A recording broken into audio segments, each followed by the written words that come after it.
Welcome, ladies and gentlemen, to the next part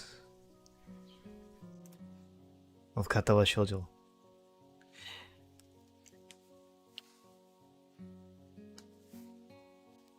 Good morning.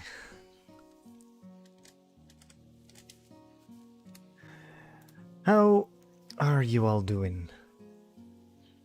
Hope you're having a lovely day, a lovely evening, and oh my lord, it's hot in here. Ugh. Okay, enough with that. My soft voice is probably too much for you. Or too much for me, at least. How's your day going? Mine is doing quite fine, even though it's quite warm out there. I'm still having a blast today. Finished up a project, so I can finally focus on other stuff for a while.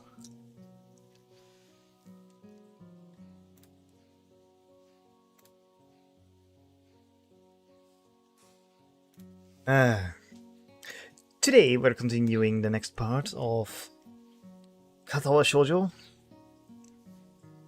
where our lovely protagonist is so oblivious that even the blind girl is more can't drop more obvious hints. I don't know where I was going with that. Anyway, let me lower this a bit. There we go.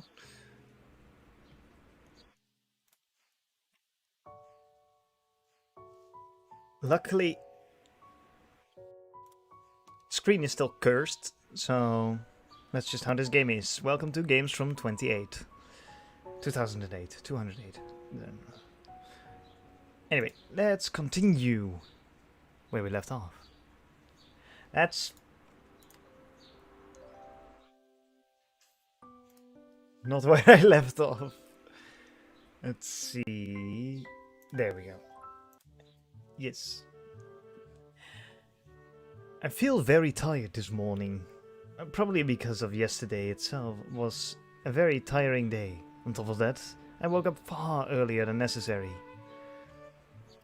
After saying hi to Shizune and Misha, I start doing the work as instructed from the board. It already looks like today is going to be heavy. I don't have a problem with that now, though Shizune and Misha might jump on me trying to get an answer about whether or not I've decided to join the student council, even if it's just been one day. I wouldn't put it past them to try, and I don't have an answer for them if they do. So the situation is convenient for me. About 10 minutes into class, Hanako walks in and takes a seat, but no one looks at her. The teacher doesn't even comment on her lateness. He does, however, stop us to say that we're going to break into groups again. I turn my head to see that Shizune and Misha are looking at me. Shizune gives me a smile that is equal parts cute and menacing. This is the smile that says, "We have you now. There's no escape."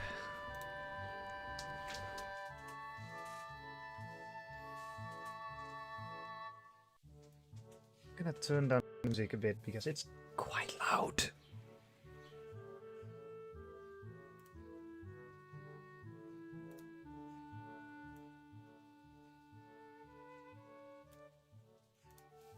That's better.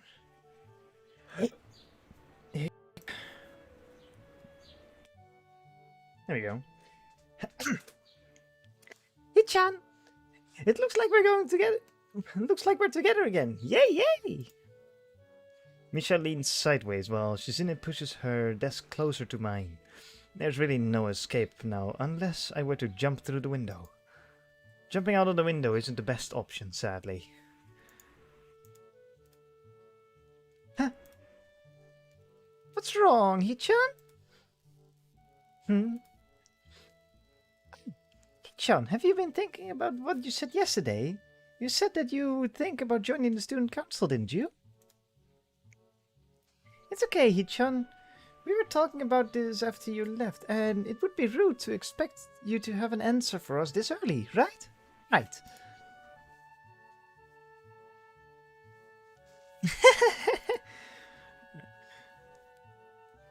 I'm so happy that you two are able to have a laugh at my expense. And now even more pleased to know that you both know how crazy the two of you can be.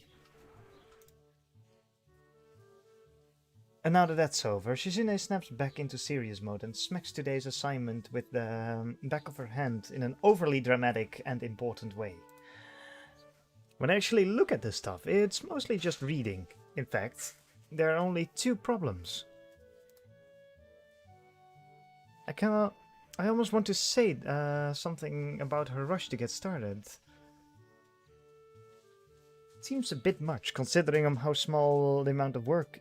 In fact, Shizune probably knows how little there is and simply doesn't care. Yes, it seems like the workload doesn't matter to her as much as the fact there is work. The actual amount is unimportant. There, she approaches everything with the same level of ambition. While reading, I let my eyes wander around the room and catch Hanako trying her hand at solving the problems. It looks like she's working alone. I can't remember seeing her work with other people before. Thinking back to how shy she is, it's understandable. Hey, that girl over there. Huh? Who, Hichan? Her, Hanako over there. Does she always work alone? I think so, Hichan. Do you feel sorry for her because she's alone? I was just thinking that maybe she could work with us or something. No, I don't think that would be a good idea, Hichan. Why not? Hichan wouldn't get along with her. Why? Misha shuffles around the question, letting out a laugh that sounds very strange. It's nervous, but still has that lilting up and down quality present in everything she says. Just because, Hichan? By now, Shizune has noticed our conversation, and it makes me realize again how Misha has been signing everything she has been saying this whole time. Huh? What, Hichan? The friend of my enemy is my enemy? That sounds so harsh. I'm not going to say that. Thank you, Misha. You said it anyway.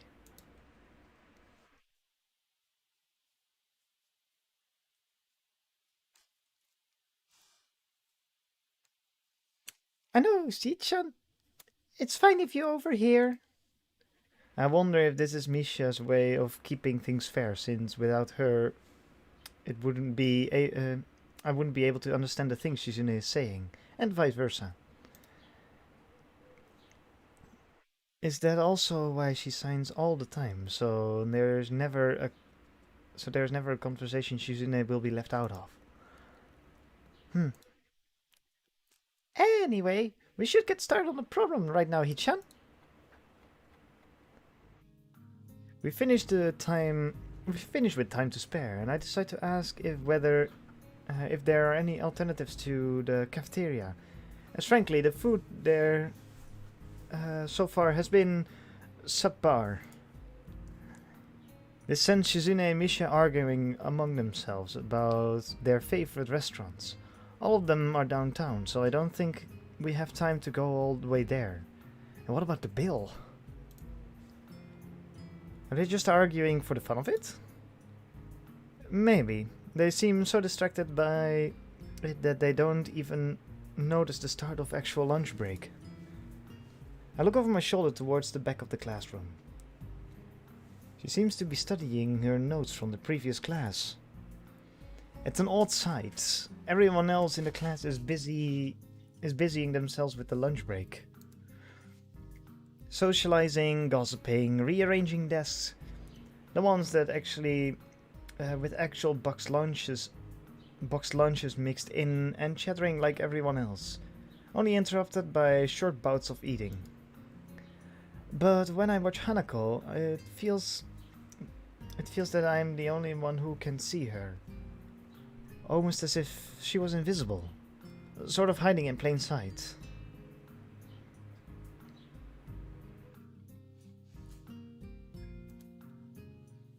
Is she being bullied? Is she isolating herself from the rest of the class on her own accord?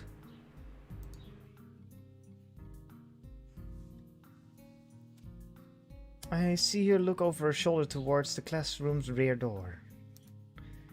Come to think of it, she hasn't turned a page since I started watching her. I guess she's waiting for someone? What to do?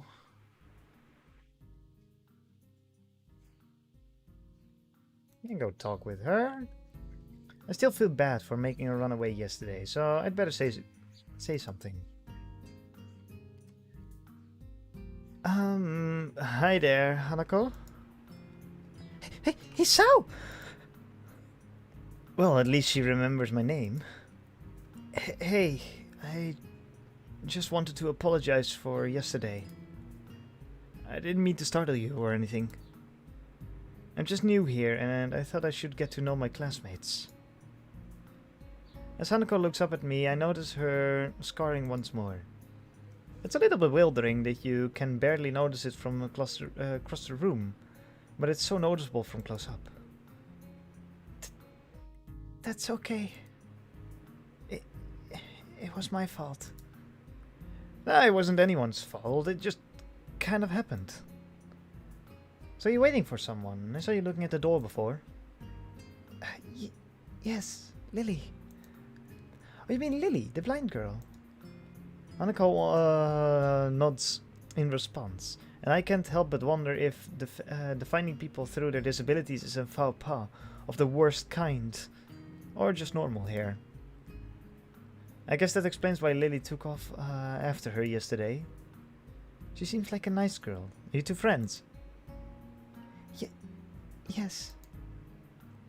As if hoping for Lily to appear, she checks over her shoulder again. I think I'm making her nervous again. Well, I hope I'm not disturbing you right now. No. That's not it. It's just easier if Lily doesn't come here. Oh, because it's hard to get around the classroom? Not really.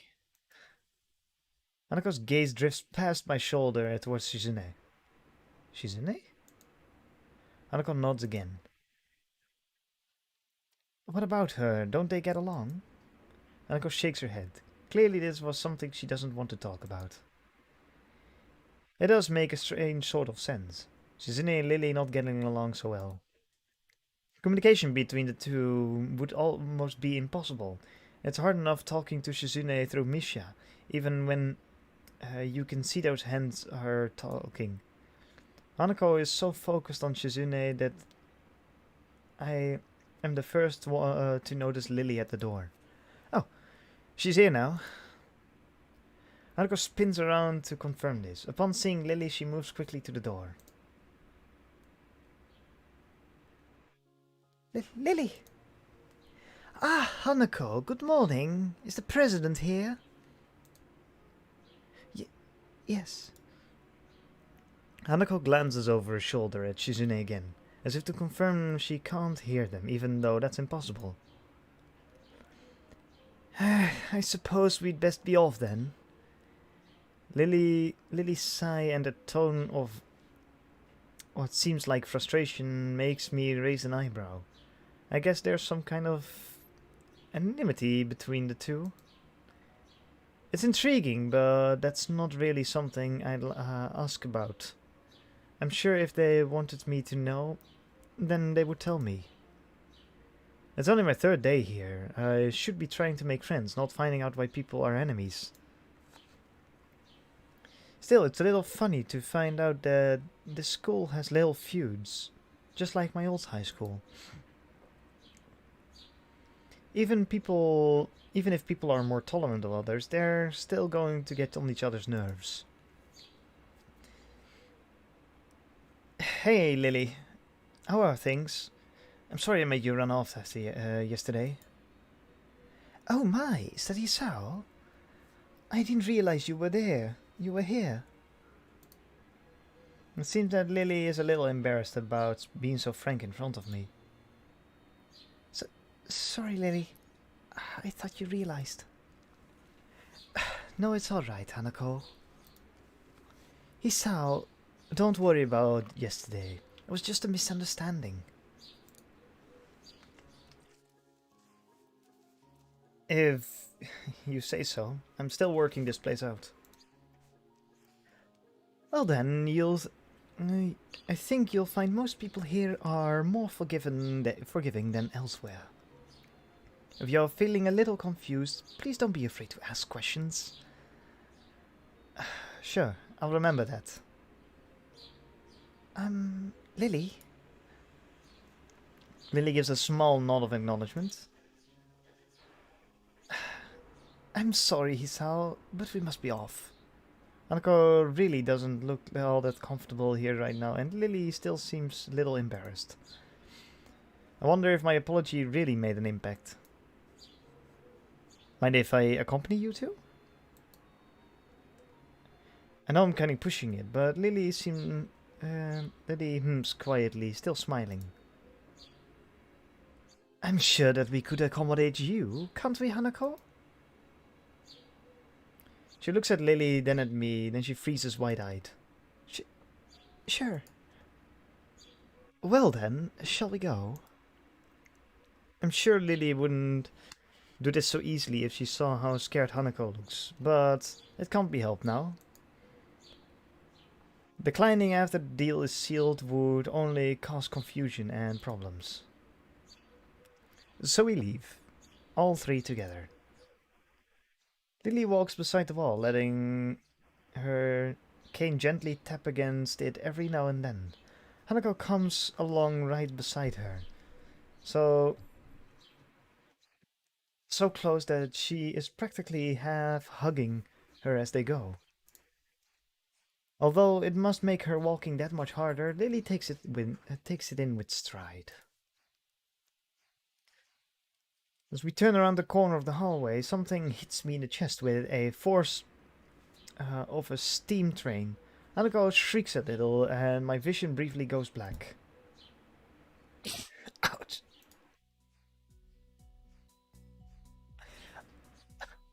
Opening my eyes, I see a pair of saucers like green eyes looking up at me. They belong to the perpetrator. A short girl who bumped into me has now fallen down on the hallway floor. She wears a PE uniform and has a very worried frown.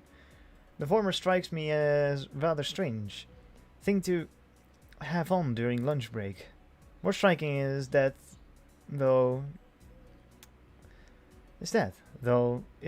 she doesn't have any legs. Or she does, but they're not flesh and bone. Her pale and very much flesh and bone thighs end in shins, and the feet are made of some black metallic or plastic-like material. Thighs? They look disturbingly artificial and unnatural. It almost makes me forget that my chest is hurting. The girl winces a little, rubs her nose and jumps up. Oh man! Hey, are you alright? I'm sorry about that, really. I wasn't looking where I was going, and you just came out of nowhere. Sorry. She looks really apologetic in the hurt puppy way of looking apologetic. I quickly forget about being angry or anything, since hurt puppies are my weak spot. It's okay. Don't worry about it. Uh-oh. Say that, but there's a stinging pain growing in my chest, and I know that this is about the biggest possible danger for my condition. Don't overexert yourself. Don't forget your medication. And most of all, don't get hit in the chest. I try to rub my solar plexus to chase the pain away, holding my breath in an attempt to hear my heartbeat.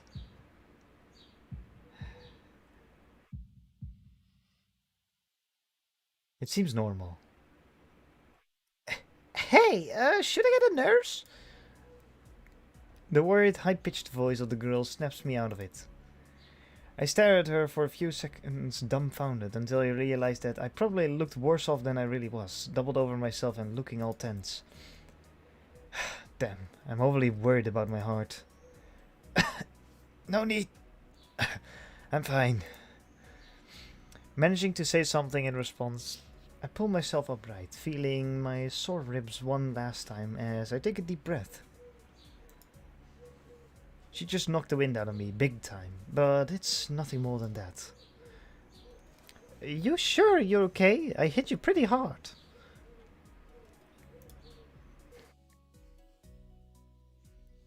It's okay. I said I was fine, and nothing's broken, no harm done.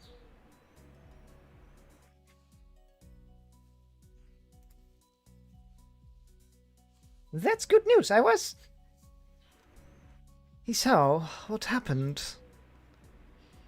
She's not quite up to speed for obvious reasons, but she sounds very worried. More than what the situation deserves, really. Someone bumped into me, nothing serious. Just winded. Sorry. It was my fault. I was just going to get some stuff and I was kind of in a hurry. That someone here is Emmy, isn't it? The little girl coughs quietly and shuffles her plastic or metallic feet, looking down at them before saying anything. Hi Lily. Hanako. I guess the girls know each other. Do please try to be more careful. You might be sturdy enough to endure these sorts of accidents, but there are people who aren't. The girl blushes and starts to fidget nervously like a little child caught misbehaving. It's so cute I find myself smiling. I know that. I'm just. I gotta go. The teacher will have my head. I promised to help with the printouts but I went running instead. Sorry, I gotta change and everything. Before any of us can say a thing, Emmy has already bolted away, leaving the hallway eerily quiet. Does that kind of thing happen often around here? There are more rules in Yamaku than the usual for running in corridors. But that rarely stops Emmy, it seems. She shakes her head weakly and offers a slight, composed smile. I don't think there's anything we can do to stop her, I'm afraid. Shall we be off then? Lily heads off along the hallway, and Hanako hurries after her. The route to the room the two of us use for tea is fairly simple to retrace, being still fresh in my mind from yesterday. Lily and Hanako quickly go about the business of making lunch. Before I can even open my small bag of food, Lily's busying herself with her thermos and tea bags as Hanako is setting up both the lunchboxes. So this is what you meant by coming here almost every day. Yes, Hanako and I usually have lunch here. It suits both of us, so we ended up using this room regularly. After seeing Hanako's reaction to me over the past couple of days, I can understand why that is a boon. That and Lily being able to get some quiet away from her class as well. I take my seat last, after Lily's poured the tea for us and sits down. The more time I spend with these two girls, the more I think that they're a perfect foil to Misha and Shizune. Even without a voice, Shizune is direct and brash. And Misha seems to get along with everyone. On the other hand, Lily is soft-spoken and relaxed, while Hanako seems to be the shyest girl I've ever met. So, how are you faring at Yamaku, Hisao? You seem to be a bit flustered before.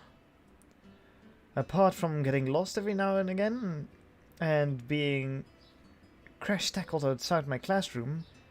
Fine, I guess. You looked pretty hurt before. Are you really okay? For a brief moment, I considered telling Lily and Hanako about my condition, but then I hold it back. I can't tell why, but for some reason I feel uncomfortable talking about it to these relative strangers, even if they've already been pretty friendly.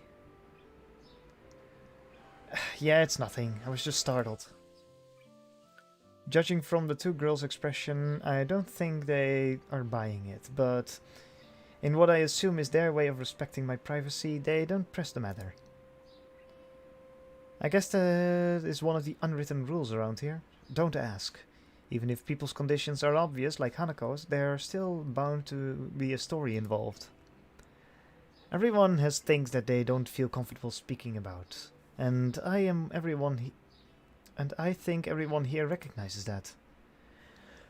So, how long have you been in this school? You both seem to know your way around pretty well.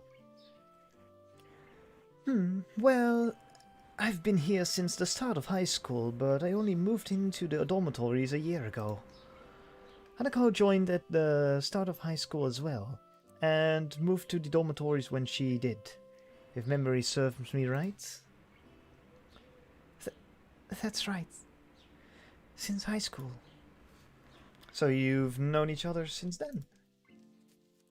Since I moved, yes. Hanako lives next door to me. It's only natural, right? Right. Yeah, of course. Living next to someone is probably the reason enough to befriend them. Though I'm guessing that Lily's blindness played a part in it as well. I can't imagine Hanako making friends with someone who has to deliberately avoid looking at her scars. With the immediate conversation dried up, we start eating our lunch. It isn't long before the bells are singling the end of the break. Like me, the girls pack up their lunches as efficiently as they set them out. I guess I'd better be off. Are you going to go with Hisao, Hanako? Hanako looks up at me, and for a second I can see that she's considering skipping class. Maybe just to avoid walking to the classroom with me. Yes.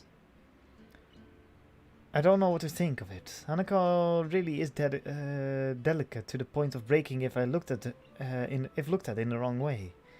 It makes me a bit nervous too, but I push the feeling aside, trying to be as natural as I can.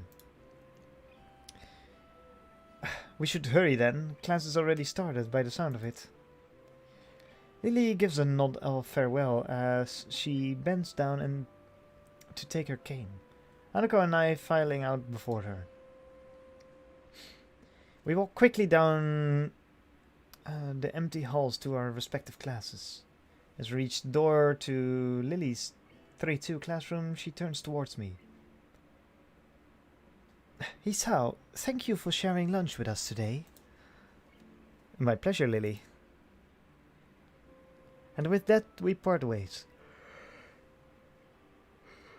Lily entering our classroom and leaving Hanako and me to make off to our own. She's still looking like she wants to run away. So, do you really want to go back to class now? What a thing to say on the second day you met someone. Yes. Okay then. I feel like I should say something more to her, but it's hard to come up with anything that would be appropriate and safe enough. And Lily was right. The more time we spend out here, the more explaining we have to do. I open the door to the class and walk in.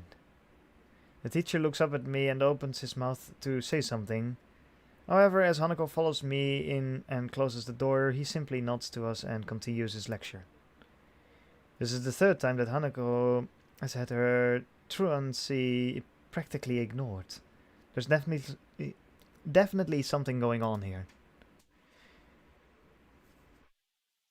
We make our way to our seats, and I notice that Misha and Shizune are both missing as well.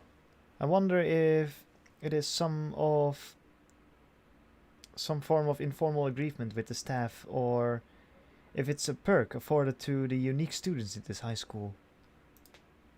Trying to make as little disturbance as I can, I extract the relevant textbooks from my bag and start catching up. The class goes on quietly. The teacher seems like an okay person despite the weird first impression I got, and the material is relatively interesting. However, the way he teaches is really bizarre. It's as if he expects that everyone is a natural genius. When the final bell sounds, I realize that there's still a lot of time left in the day, and I'm left wondering what to do. It's odd that the hospital had 24-hour... At the hospital I had 24 hours a day of free time, but here filling the considerably shorter hours feels difficult. Everyone else leaves and I'm left alone with the teacher. Mutol is examining the assignment sheets we were working on earlier, marking them with a red ball pen. Raising his eyes from his papers briefly, he notices me and furrows his brow. "What is it, Nakai?" I jump at him addressing me, but I guess it's natural to spark some conversation since there's nobody else around. Nothing, just thinking about what to do after school. The teacher slowly puts the cap on the pen he is holding and arranges his papers into a stack, clacking it against his desk twice. It seems very methodical, and for a brief moment I'm reminded of Shizune. But the teacher is more unhurried and relaxed, much more routined. "You have no plans?" "No, I considered joining a club, but I don't know what kind of club would interest me." "And go observe a meeting of someone else's club. Might pique your interest." "I guess. But I don't know what to continue from there." Mithal looks at me in a way that makes me quickly want to take the words back to avoid the conversation. But I can't, so I have to forge ahead.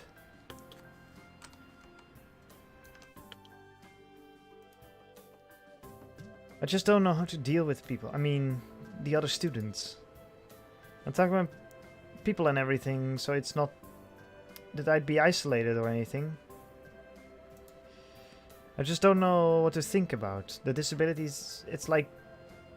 It feels that I'm being impolite if I pay attention to them, and it's weird to ignore them. Damned if I do, damned if I don't. The teacher scratches his cheek, absent-mindedly looking very unresponsive.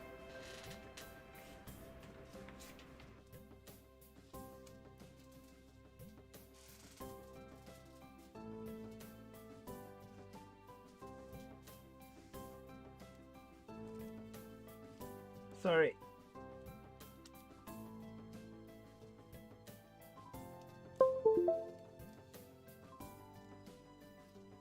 Apparently my headset is already empty.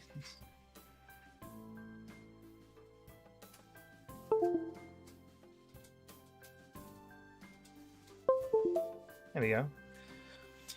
The teacher scratches his cheek, absent-mindedly, looking very unresponsive.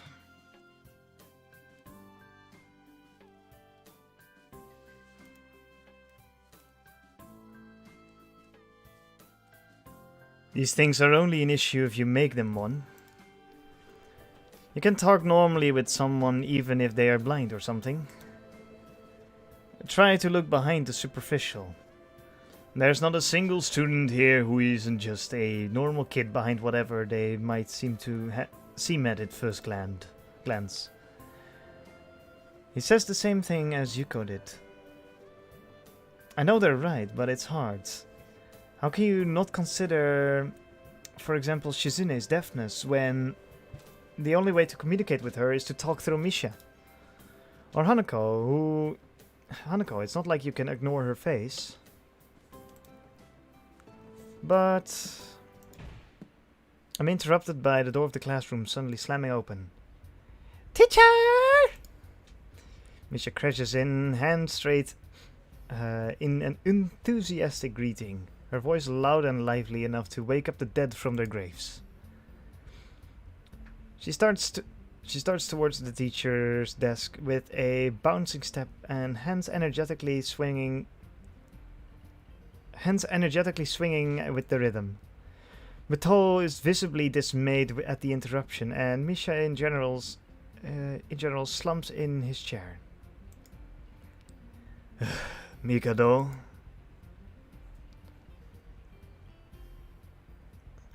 Misha stops in her tracks and looks around cluelessly, as if she were sensing from his tone that there was something wrong, but has no idea at what. Yes? We talked about your volume control before. Yes! But she doesn't lower her voice at all, and the teacher just rubs his eyes. So what is it?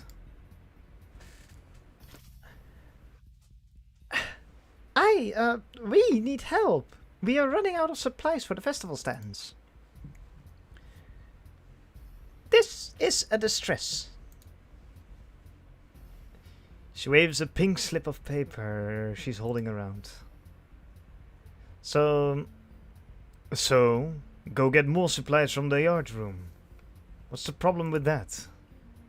Plywood is always the problem. Last time we wanted more, there was only a little, but that time we just took it all and went with that. Now there's like none left there, so... Do you know where there is some? I don't understand. How would I know? Shoujo, I mean, the president thought that the teacher would know if there was plywood. Was she wrong?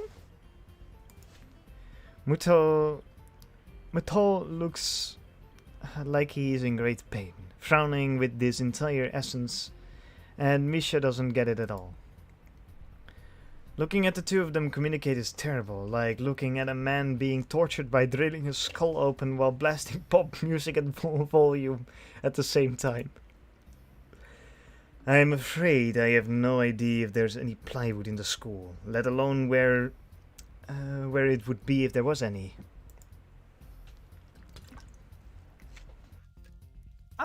What should I do? Perhaps try to find Mr. Nomiya. I'm quite sure he would know where to find everything you need. You'd have to pry them from his cold dead hands, but that's a different matter. Oh, I don't have time, we're so busy. She holds her head with both hands, looking as despairing as possible for a person like her. Without even noticing, she crumples the notes she's holding against her hair. I shouldn't even be fetching these things. There's so much to do, and we're falling behind schedule. Mithol looks at her gravely and then suddenly smiles. Smiling doesn't fit his face. I think it'd be better if he didn't. I wonder if you could get some temporary help. He switches to staring at me focusedly, with a hard expression as if to say, go make some friends. I guess I can give you a hand.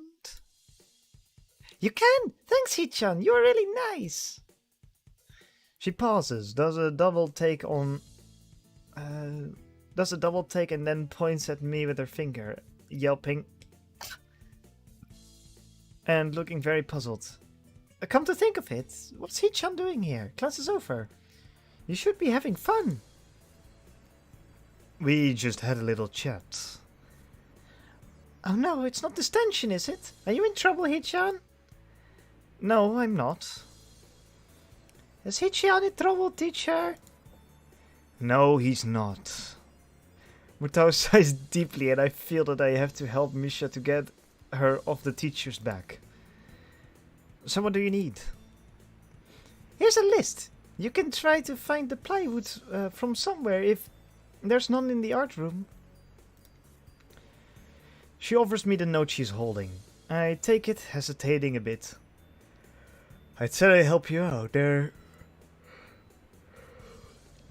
But this has no implication on whether I'm joining the student council or not. Aww. Still, thanks, Ichan. Try to be quick. We are in the stall building. We are in stall building street now. We must hurry, hurry, hurry. She bounces out of the classroom, leaving me and the teacher looking at each other with something that feels like a silent agreement. Well, there you have it, Nakai. You have something to do now. Please don't sound so smug. Looking at the list with a number of items ranging from paint to plywood, all written with small, neat handwriting that is undoubtedly Shizune's, I heave a sigh. I'll be going then. Waving the long list at the teacher, list limply at the teacher, I exit to the hallway. The classroom closest to ours are designated belongings to class 3-1 and 3-2. On the right side and 3-4 on the left side, each door looking exactly the same. Further down the corridor, still with identical doors, are rooms that I didn't think were used for classes. I guess the art room is not a classroom as such. I carefully push open the furthest door and peek in. It's a classroom, but it seems rather badly kept or not in use. Am I in the right place? Desks and chairs are all around the room, and a thin layer of dust settled on them. There are some easels in the corners, or so at least it looks like I'm in the right place. The room is flushed in sunlight from the big windows, shadows creeping all over the desks. Specks of dust are dancing in the stagnant air, making the beams of light almost visible. Jokingly, I call into the empty room. Anybody home?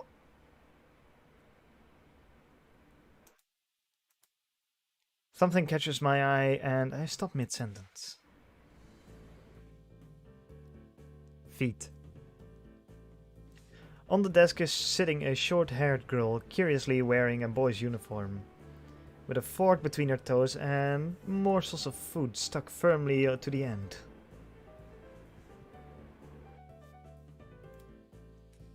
This is an odd way of dining. It seems to be caused by her apparent lack of hands, but her presence is what takes me back even more. How did I miss her before? She's sitting in a corner, very still, but I still somehow took her as a part of the furnishing or a statue at first glance.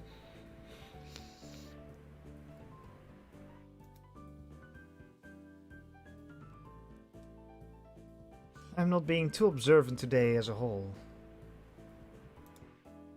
The girl seems to be frozen in place, staring at me with her huge eyes like a rabbit in headlights. She's staring at me with her mouth wide open, ready to accept the fork. I'm staring at her, my mouth wide open, suddenly remembering I didn't finish my sentence and trying to think if I should. This weird stalemate keeps us both stunned into silence, punctuated only by the wall clock ticking rhythmically. Hello?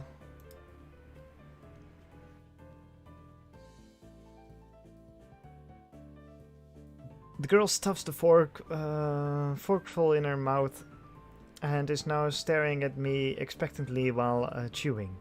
This is a bit awkward.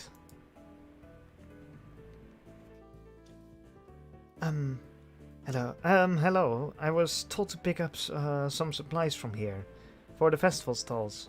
I didn't think there would be anyone in here.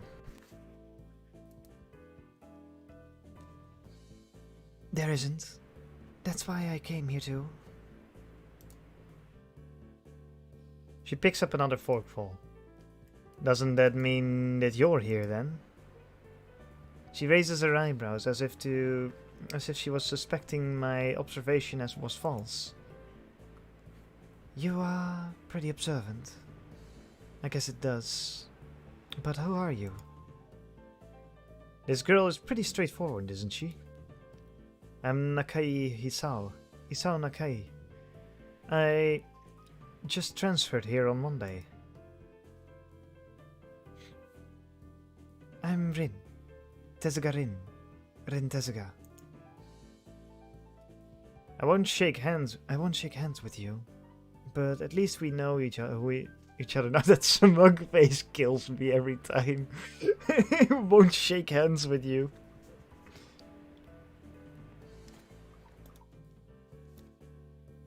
That's very nice. Her deadpan manner of talking makes it hard to determine whether she's joking about shaking hands or not.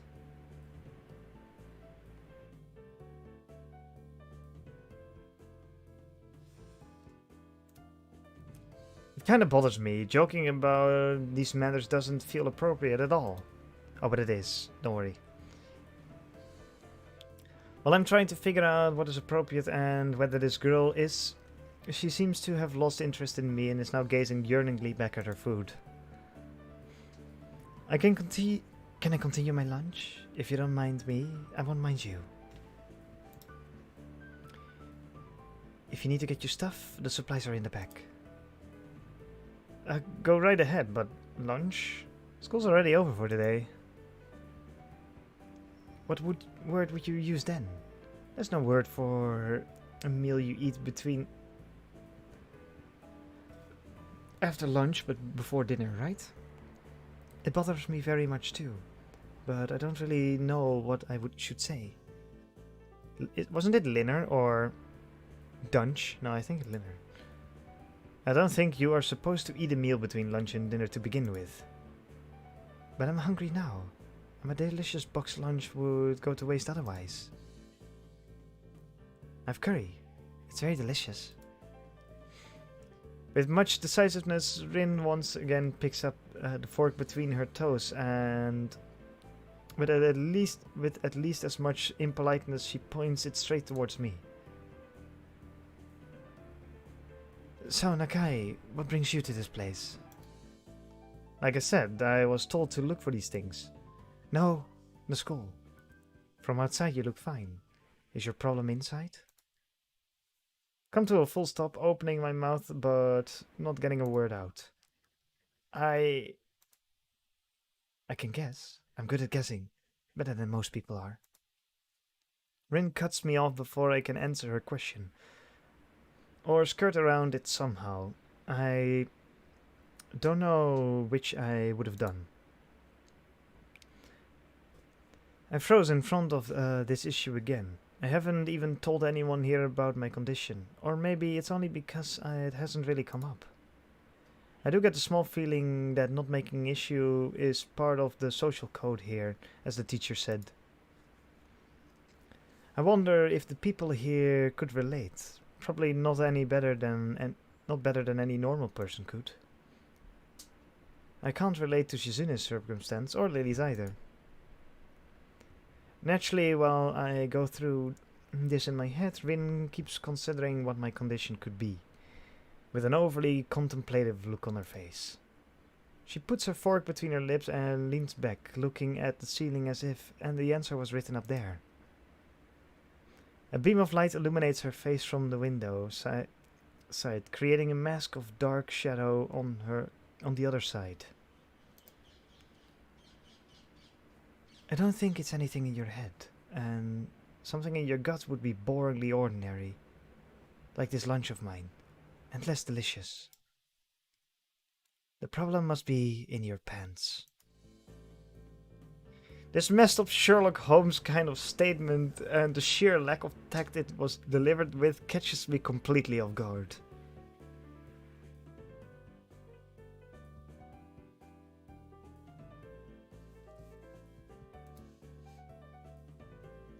I might have reeled back even physically as Rin's eyes widen in revelation and astonishment. So I was right. Is there something wrong with your tackle, isn't there?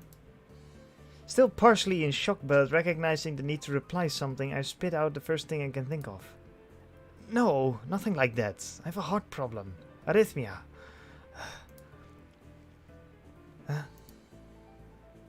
I said it. More like blurted it out, but I said it. The girl in front of me purses her lips together and glowers at me, just very much disappointed. How boring. Trouble in the pants would have been much more scandalous. What was that with this reaction? I'm sorry I let you down. I forgive you. Just, I collect people and a person with, you know, that kind of problem would have been really great. Collect people? People with different problems. Huh? So you just, like, go around asking people what their problem and what's wrong with them? Pretty much. I see.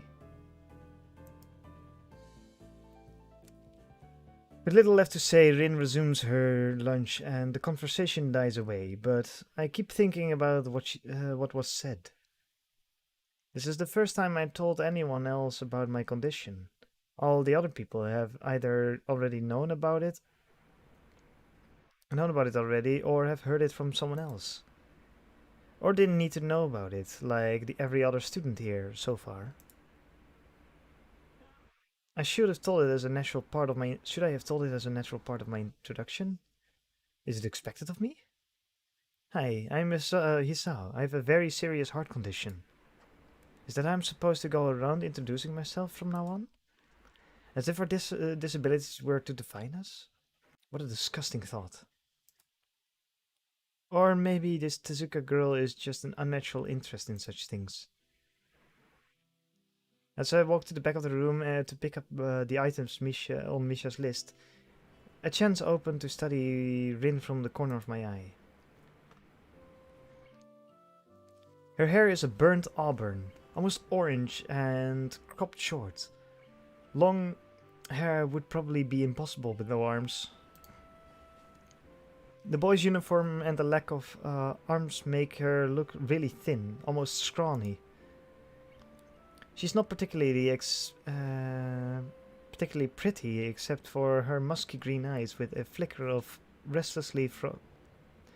which flicker restlessly from below her short bangs, even when she eats.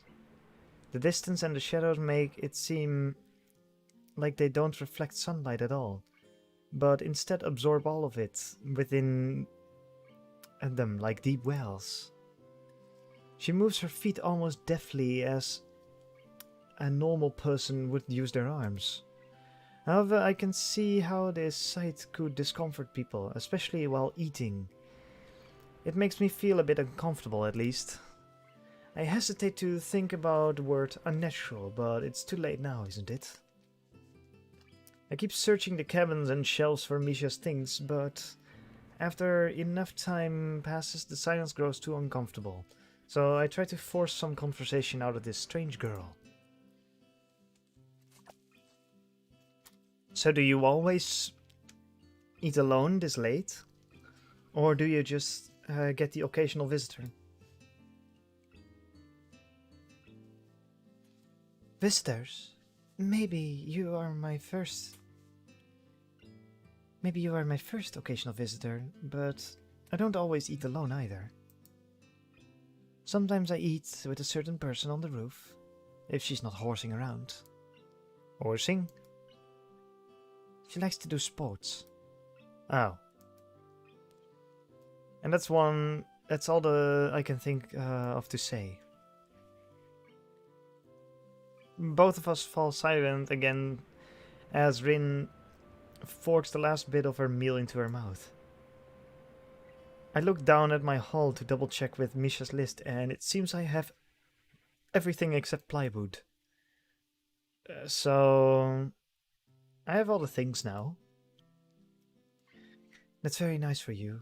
Don't feel obliged to stay. I was about to take a nap anyway.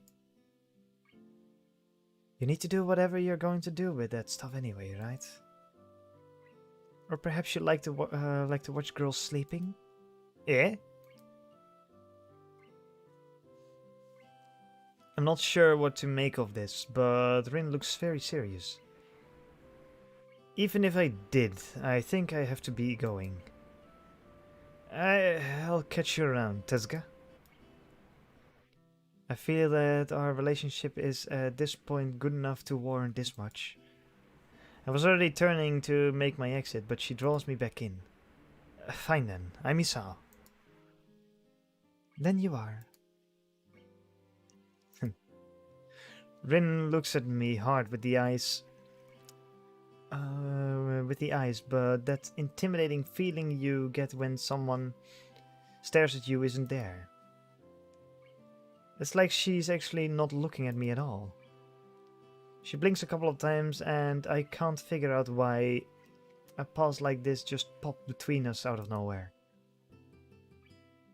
Well, see you later, Hisao. There's something like a tiny smile on her face. Maybe. I quickly back out of the room. As I shut the door in front of my face, I whisper to myself, what an intriguing person. On the inside I hear a muffled sing-song voice. I heard that. What did she hear, Misha? What did she hear? I jump at the sudden appearance of Misha, who I had not heard approaching despite the complete empty hallway. Somehow she had gotten to jumping distance of me without making a sound. Creepy. It briefly reminds me of Kenji's nutty theory about the global feminist conspiracy, but I push that thought aside. Shizune, standing slightly behind Misha, looks aloof as she could have heard a remark that Misha drew Misha's attention, but Misha is visibly excited. No, wait, more importantly, who's in there? There's no club meeting today. She tries to curiously peek past me, even though the door prevents her from seeing anyway. What are you doing here? You took so long we had to come check. What's wrong? That's no good, Hichan. She wags her finger at me scoldingly. I found plywood, but everything else is still missing because you are tardy. Oh, sorry. I got the things here. I was just about to bring them. I think you were up to mischief, Hichan. Who was it in there with you? I wonder. Misha signed something quickly to Shizune, pointing at her own ear a couple of times. Shizune immediately pushes her way past me and opens the door into the classroom I just left. I can only imagine the shock she is experiencing. With Shizune's diligence and attitude, the insolence of a daring to deface school property by sleeping on top of it must be too much to bear. And indeed, she stares at Rin, frozen in place apart from the slight but noticeable trembling of her shoulders.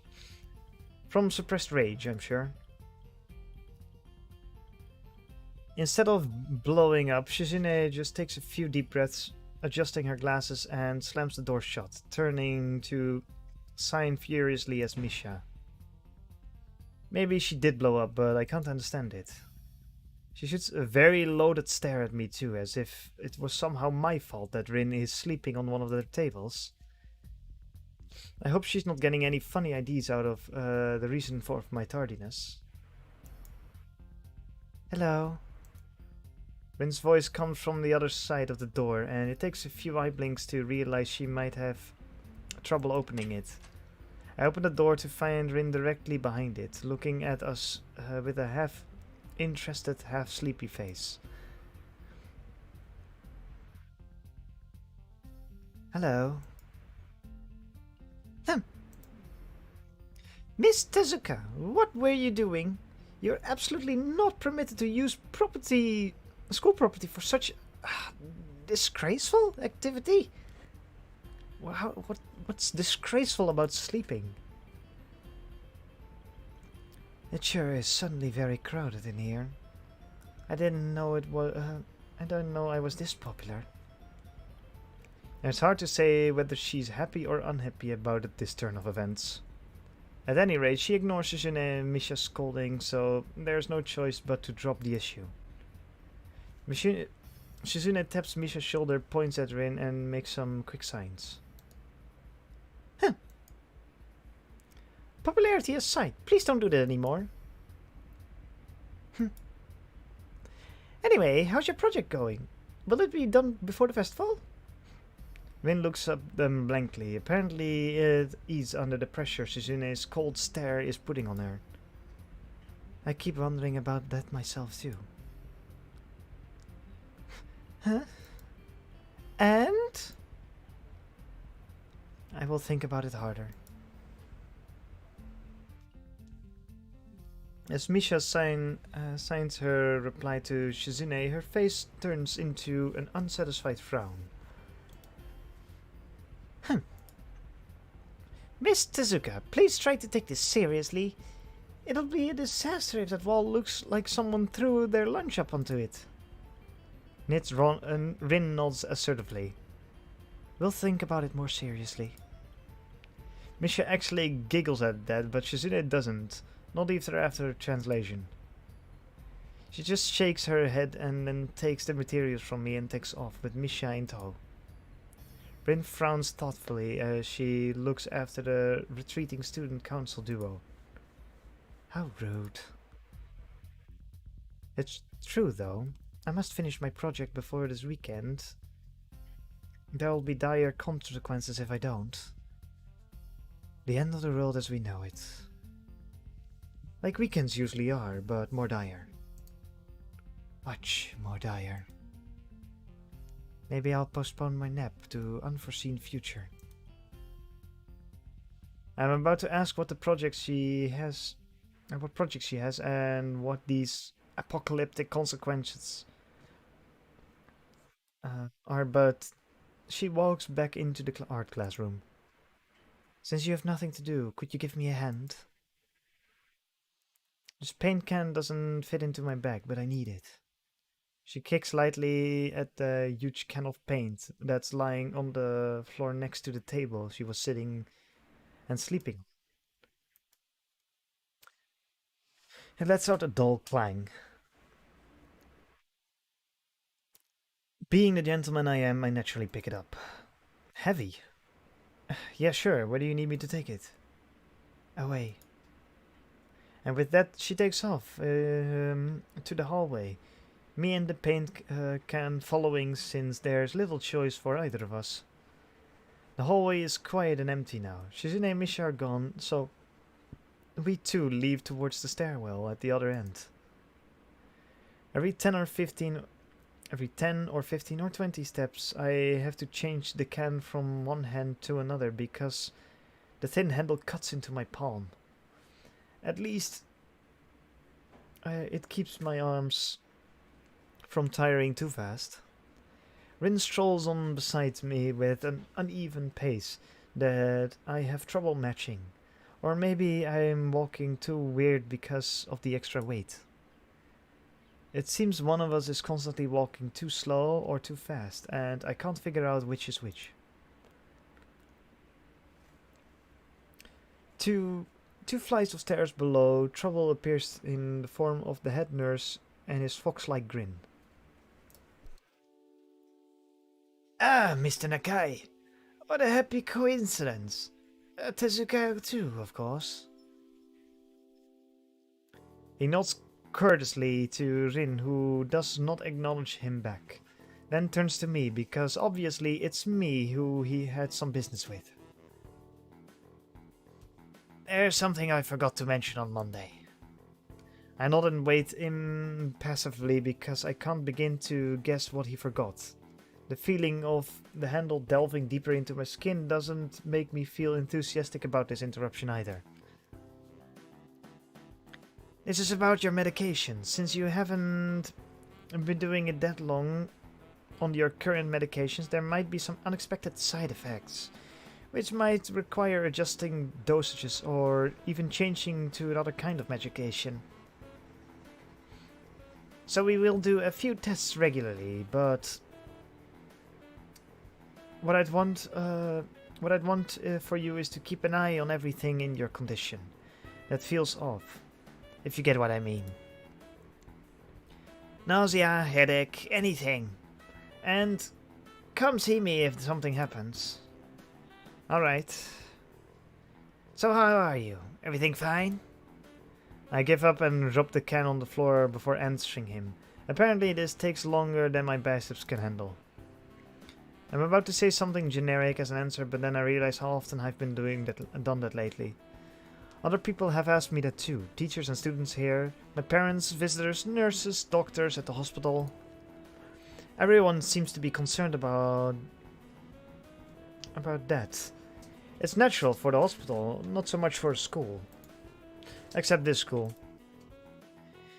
This is a small school, and both the student base and the faculty seem to be very tightly knit. At least that's the feeling I'm getting. And it's not the kind of school that gets transfer students too often. The thought sends shivers up my spine, but I give a generic answer anyway. That's great! Also, one other thing. My sources tell me that you've been neither at the school track nor even the pool, so I'd like to know if you've taken up exercise as I ask. Of course I haven't, but this way of inquiring gives me a feeling that I should have been running my ass off on the track since the very first day. You have people spying on me? Not as such, I just happen to know a few people. But that's not the issue here, so don't try and slip out of it. Well, I was actually just doing some improvised weightlifting as an exercise. I pick up the lift and lift the can down up and down a few times, like some sad imitation of bodybuilder, even though it's weighing down on my arms painfully. The stupid grin disappears from his face for a second, then comes back like it was never gone. Tezuka, would you give us a second? The nurse grabs me by my shoulder without waiting for Rin's permission, which he didn't need in the first place, and drags me aside. When I told you to exercise, I wasn't joking. I understand that you're still in your very first week and all, but please don't ignore the importance of this. The reason I'm coming down this hard on you is that habits are not easy to form. The more you slip and postpone, the harder it'll be. It's the same way with everything, like dieting. Can you promise me to be more serious about this from now on? Yes. Yeah, I promise, definitely. He studies me for a moment and then shrugs and smiling again. Okay, that's more like it. If you go to the school track tomorrow morning, you'll meet my spy. Will probably have has no qualms offering consultation to you if you want to jog a bit. Consultation? See you around. He leaves with a wave of his hand and no answer, and I walk to Rin, who has been waiting, idly leaning against the hallway wall and staring at the pale lighting fixture in the ceiling. Even when I approach, she doesn't move her eyes off them. Are you getting medication for your heart thingy? Were you listening? And it comes out more accusatory than I intended, accidentally lashing out on her. But even so, I don't really want to start talking about it. I just met her and I don't know her. It's not her business. The nurse seems to be happily ignorant about confidentiality too, talking about that kind of thing in public. But it's not Rin's fault, is it? Look up at her, suddenly feeling a bit guilty, but Rin is just staring past my shoulder quizzically, her head tilted like a bird's.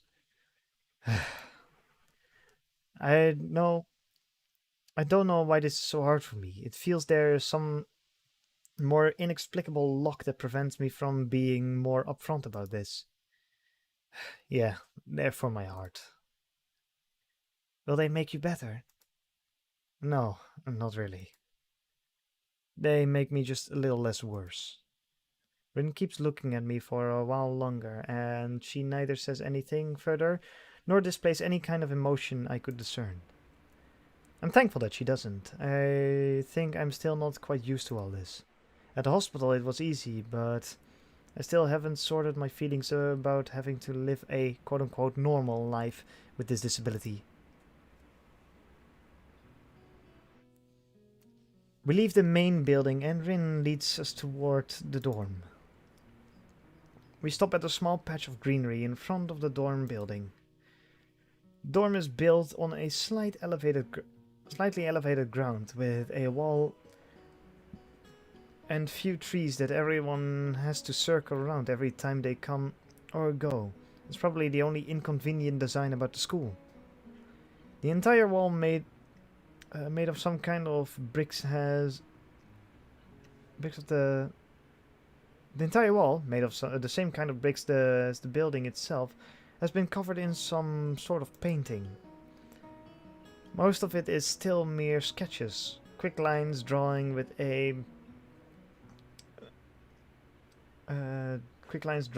black and white against the grey plastering that covers most of the entire length of the wall.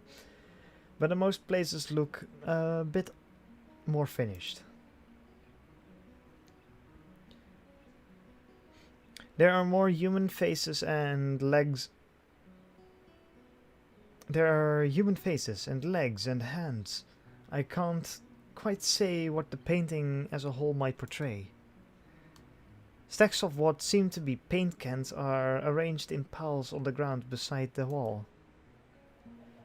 See? The left side is hardly off the ground yet. It's because I couldn't get into the mood yesterday, so I gave up and went to meditate instead. Then it was suddenly morning. Ah, yes, meditation.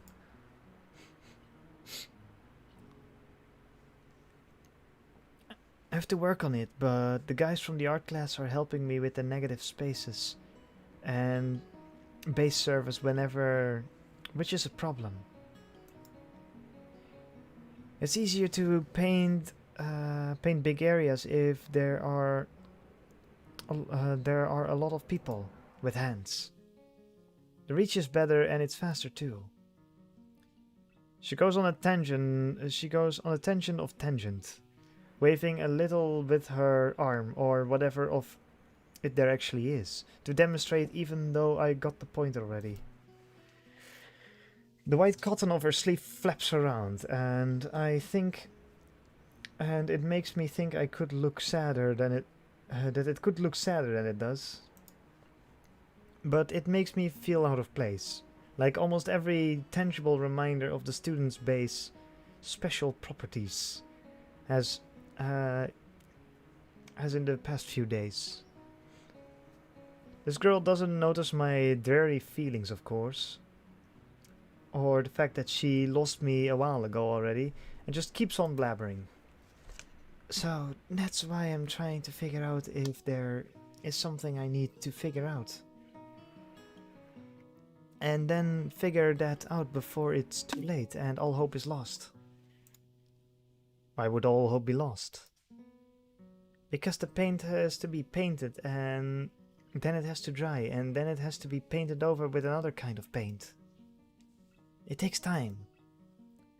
She finally stops, apparently thinking she made some kind of statement that makes sense. I think it's best to start from the top. So this is your product. You did this? Yes, yes. All of it?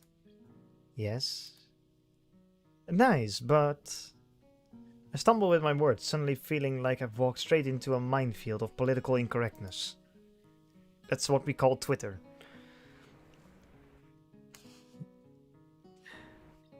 It's okay, you can say it. I probably won't get mad.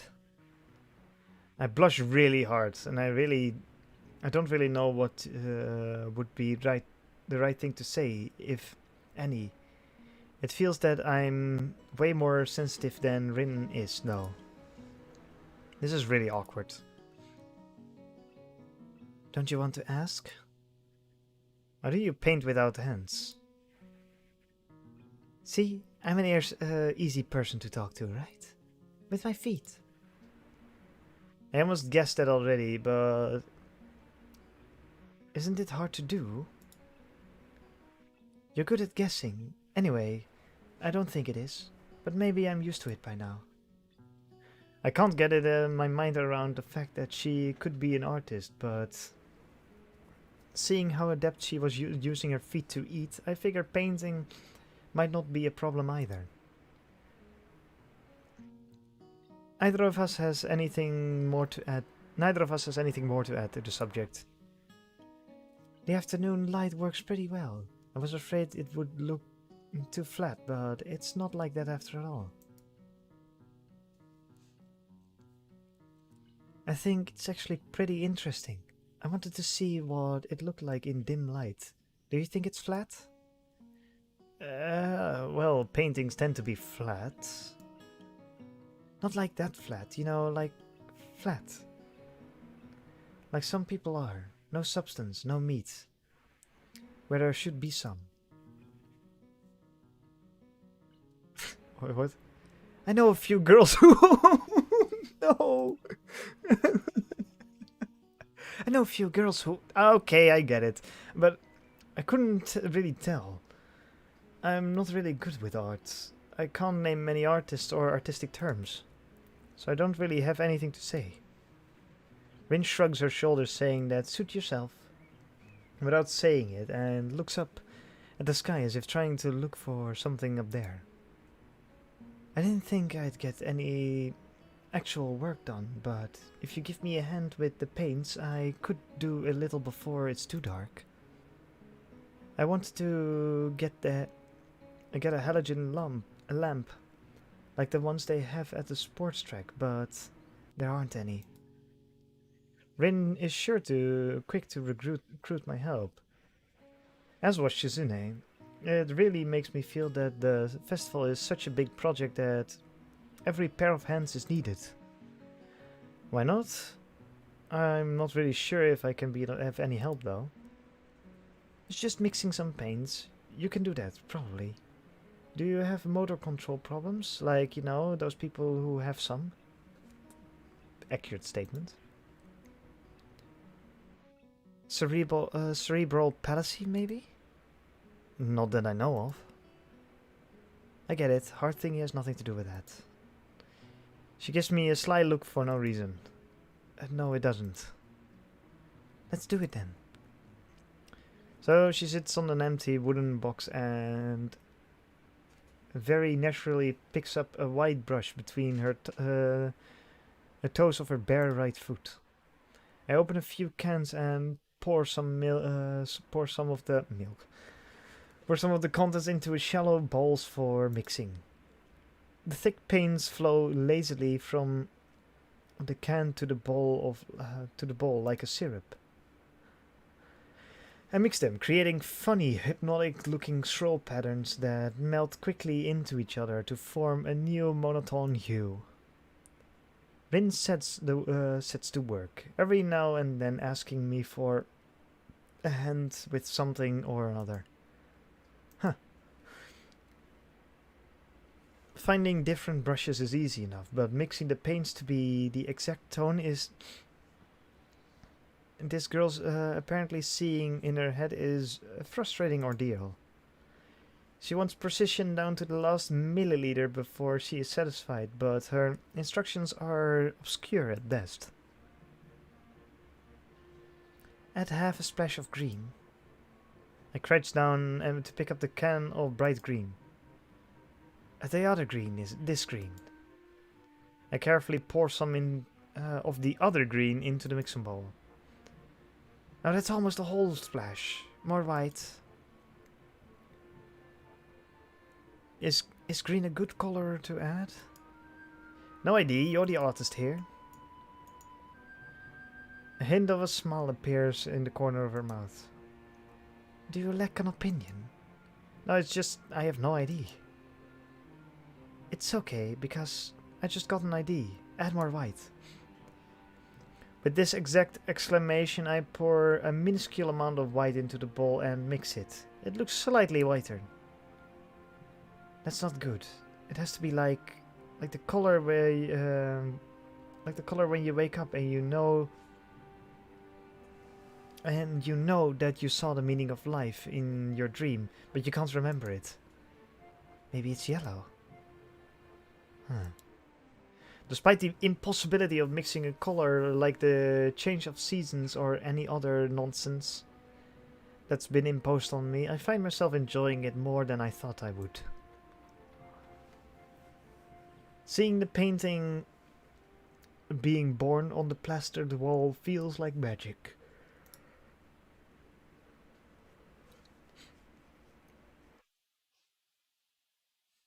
I spend moments having. I spend the moments I have between mixing paints, crouching down on the paving and looking at her work. Looking at her work. It feels slightly intrusive at first, like breaking some imaginary intimacy, but Rin doesn't seem to mind the least bit. Maybe it's just in my head. Her entire presence emits a completely different air as she patiently works the details.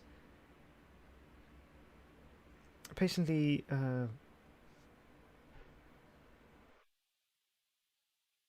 works the details, adding layers of paint on top of the other layers of paint, steadily moving her foot across the wall to add new shapes. When I manage to produce a passable mixture of paint, the rare smile on her face is oddly rewarding. Apart from the few words when discussing paint mixes, neither of us says a word for the longest time. Even those short discussions soon evolve into a shorthand, both of us developing and using a weird impromptu code words for various paints and hues. As if there was more need to converse words as if there was more need to converse words and breath and sound.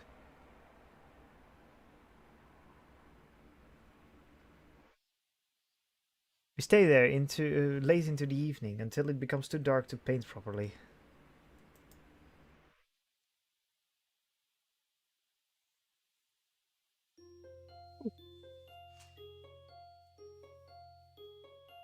Dun, dun, dun, dun, dun, dun, dun, dun, dun.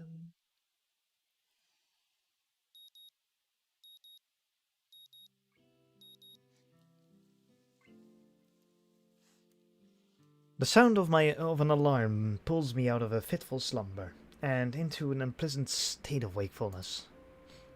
I linger under the blanket for a few minutes, gathering energy to rise up while making excuses as of why I haven't. Honestly, I wouldn't mind staying here for all day. School is surprisingly exhausting after a long pause, and the culture shock still has not faded, I think. Still, despite getting an impression that skipping class is easy here, I don't think they are going to let me get away with that easily. And the nurse is bound to keep breathing down my neck with talk of exercising as well.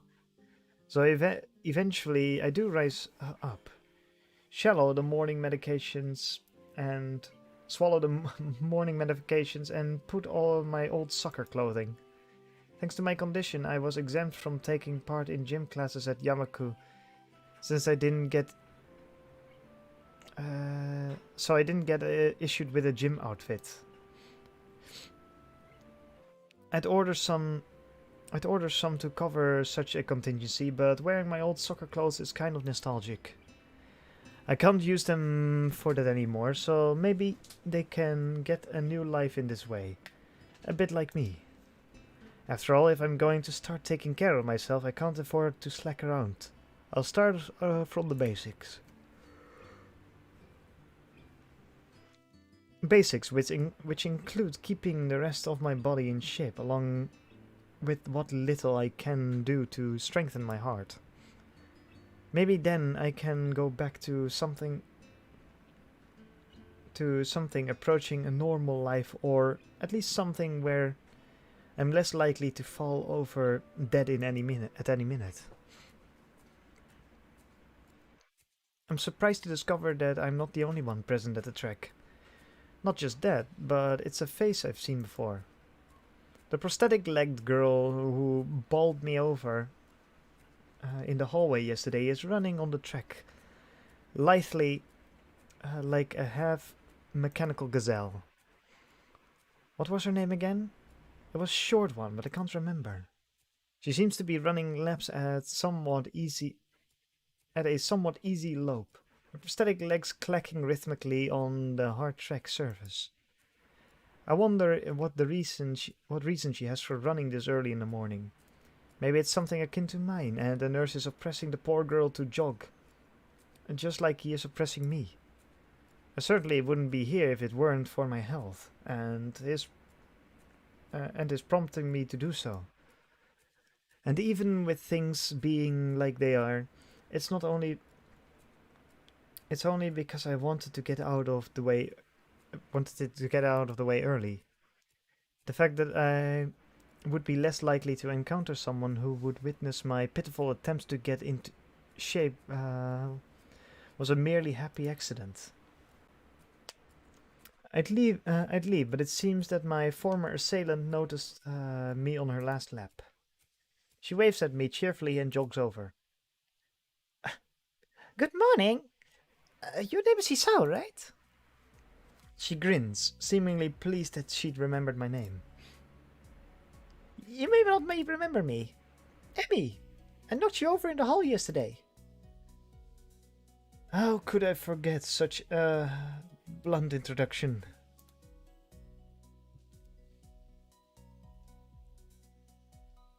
Emmy has the decency to look vaguely apologetic for a moment before giggling. Yeah, sorry about that again. Well, as long as you don't make a habit of it, I suppose I'll be fine. Great. I'm not sure she realized I was joking. So, the spy consultant the nurse was talking about, is that actually you? That's right. Oh. I was expecting someone from the nursing staff, to be honest. What are you saying? I don't look like I could be a spy? No, it's more like a relief. I was afraid he would have someone to watch my every move. Unless you were here to do that exactly.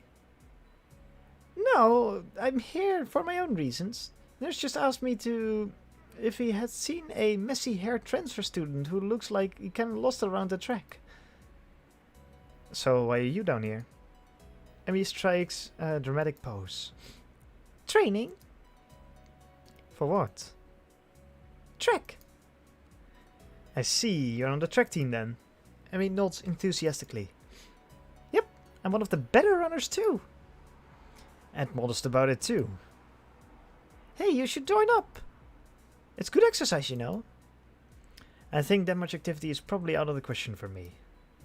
Nah, I'm not even sure that I really like running that much. Plus, I'm not into organized sports, you know. It's true, I've never been really gotten into soccer. I mean, I'd run around with my friends and all, but that was really the only reason I ever played. It wasn't for the glory to be found on the field, that's for sure. Emmy seems to understand my meaning. I see. Not that into the whole organization thing.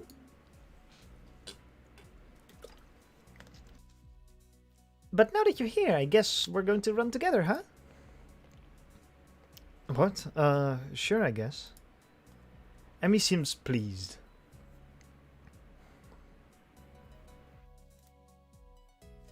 Are you going to warm up? Real men don't warm up. Oh no. You should always warm up. Bad, Hisao. She scolds me enthusiastically, but then smiles and leans in closer. I hate warming up too. She laughs suddenly.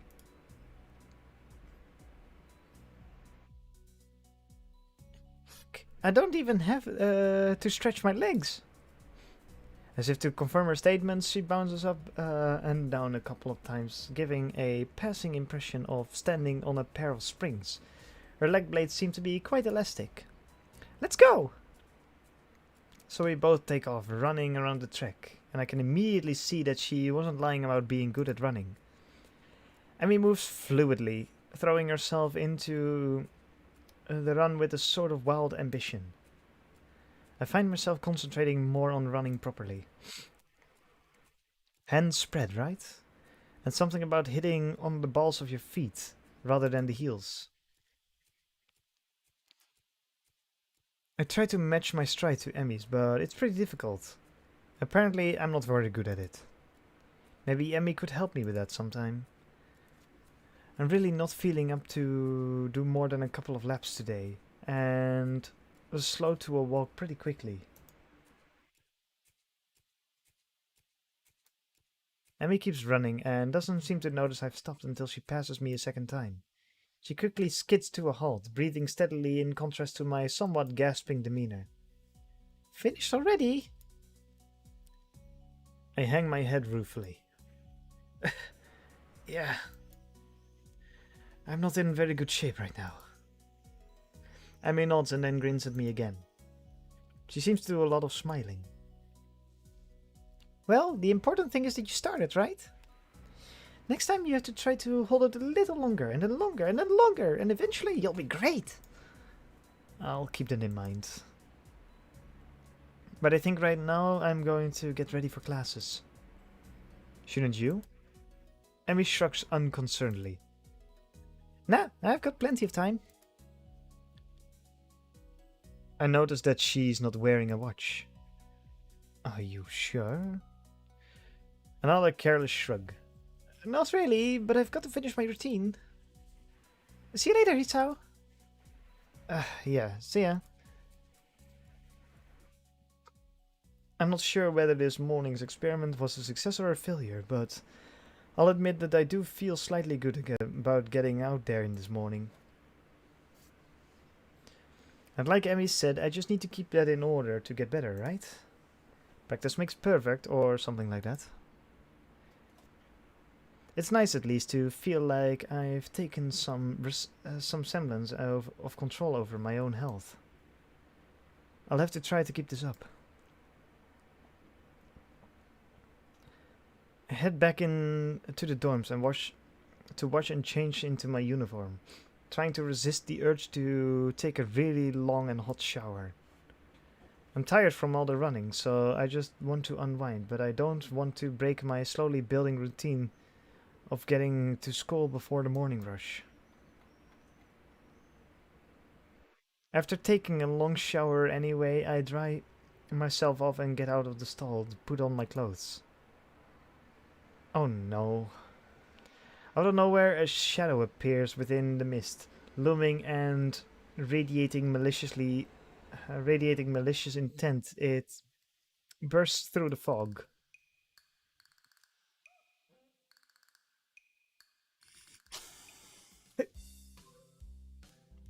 What the hell? I forgot. Okay. Sup? What are you doing here? What the hell? You scared me. What's your problem? I should be asking you that. I've been looking all over for you all over the place, man. What do you mean all over the place? I want to ask as he's been looking for me like that, stark naked, but I hold my tongue back. I finally realize that I'm still naked too, and quickly hold up my shirt in front of me, but Kenji doesn't seem to notice a thing. His glasses are fogged up, but then why doesn't he wipe them off? Is his vision so bad, like he's perpetually seeing through fog? You know, your room, and yeah, that's it. Oh, that's it. I mean, hey, I still had to get up, though, whatever. It's not important. Can I borrow some money? He puts on an innocent face and looks away, trying very hard to look casual. It doesn't work. He's as transparent as his windowed pane glasses. Talking neutrally like this, wearing nothing, feels awkward. Actually, somehow it feels even more awkward to be naked in front of someone when they can't see me being naked, to say nothing of the fact that he's naked as well. I try to brush off the feeling with a little success. Money? Sure. Awesome! Wait, why do you need it? Can't you just give it to me because I had the goodwill of not to run through your pockets while you were in the shower? I could have, but I exercised restraint, and in the end, isn't the thought that counts? Come on, be a pal. It makes no sense. If it's the thought that counts. I should probably withhold my state payments since his thoughts were so clearly impure, and his intentions are probably even more sinister, since he can't tell me what they are. I say as much to him. I'm offended, man, but if that's your game, then fine. I guess I have no choice. I want to order pizza, and I already have most of the cost of the pizza. I need your help to get the rest. I get some pizza too, right? No. Are you serious? Yeah, I would give you some, but you have class. You don't have time to eat pizza. What about you? I'm not going to class. I have to wait for the pizza and pay the guy, and then eat it. It's not easy. You have to obtain the pizza stealthily.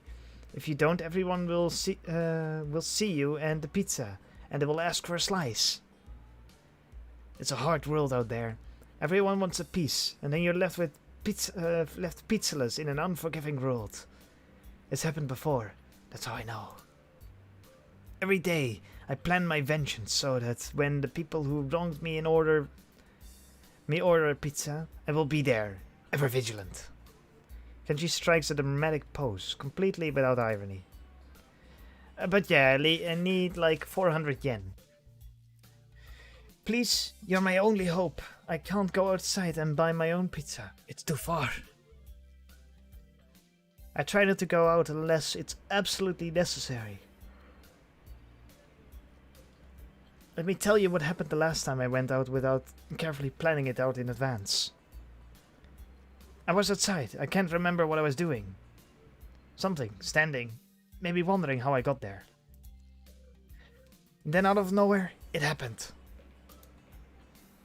Like a flash of lightning, splitting the sky, like how you split a sandwich into equal pieces to make it more manageable to hold and eat. A bird crapped on my head. It was the second most shocking thing in my life. What was the first? He ignores me and keeps going. I wanted to grab him and shake him. He's trying to.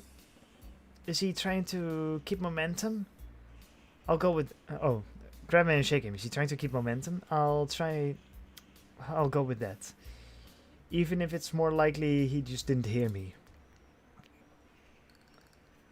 It was like the openings of some kind of anime show. You know how there was always a part where the main dude is fighting his rival and then they fly at each other and clash swords. And like there's big dramatic colored auras on Zoom. It was like that, but with poo. Okay. So yeah, I need some money. Please, don't leave me hanging. I only need 1,000 yen. I thought it was 400. Okay. What? I'll pay you back, I swear. You better, that's what it means to borrow stuff. I don't know when I'll be able to pay you back. You have 1 week. Kenji winces and makes a noise like a dying cow, a particularly disturbing fact given that his baton is conducting freely. You're not supposed to be so tight-assed about money between brothers in arms, man. Men have it bad enough as it is.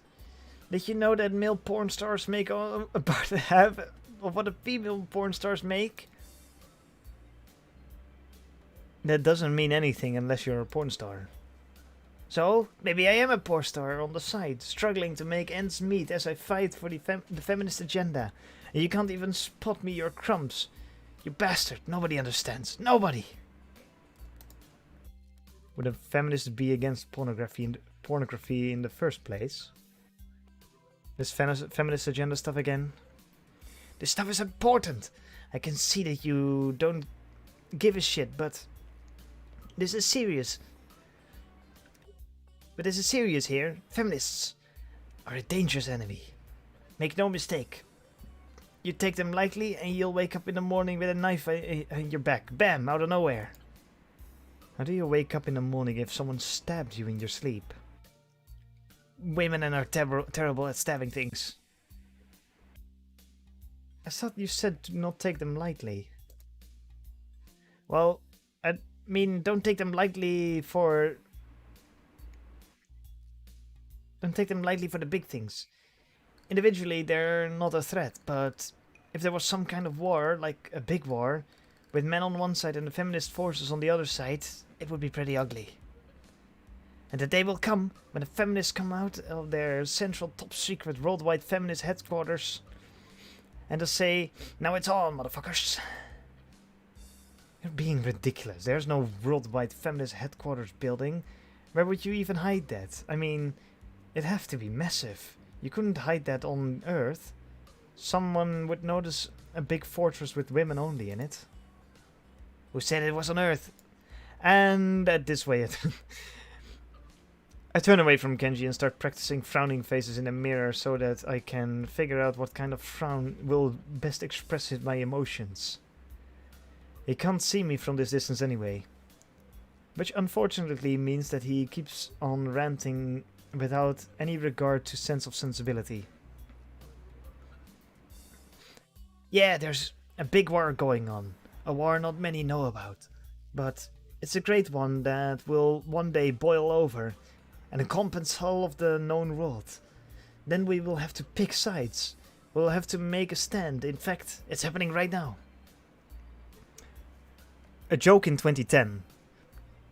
Not a joke in 2021. Imagine it, a bloody battlefield and vicious conflict without end. I almost gave up when I thought this cause was silly. When I grew tired of the bleakness of our fight. When I mistook the time and power went out for the feminist raid. And thought the end was near. But then I realized that if I gave up, it would be all over. And I was like, whoa! And I knew I had to get serious. Because I am the last sane man on this insane world. It's about duty. Must be a pretty crappy movement if it all hinges on one naked guy ranting in a bathroom to another naked guy. So can I have the money? It's blocking my way out and it's getting cold because I'm still naked and I want to go to class. So I agree to spot him the money. Awesome, thanks dude. We should go bowling later on. Bowling? Yeah, it's the ultimate sport where there are almost no women bowlers either. Making it also the manliest sport. I should wear my pink bowling shirt with matching shoes.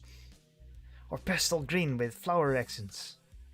There are bowling clothes? Maybe.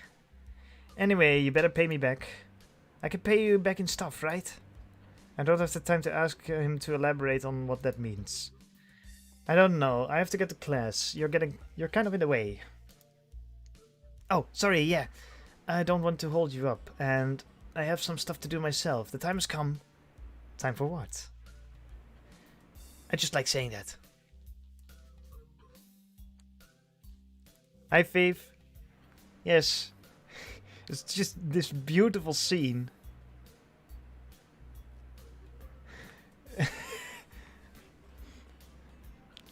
It's a naked guy ranting about feminists to another naked guy in the showers. Think! Okay, now the time really has come. For what? I have to use the bathroom. Get out of it. I was going to, and what does that mean? It's a big bathroom. So, I have to be alone. Or I can't go. The pressure.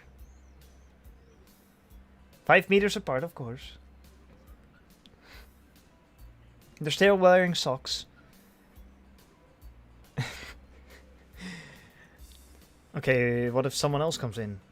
I'll think of something. I give him my practiced frown and look kind of and it looks kind of silly reflected in his glasses. He either doesn't notice or doesn't see. Anyway, so I get dressed and run back to my room, feeling as though an eternity has passed since I woke up.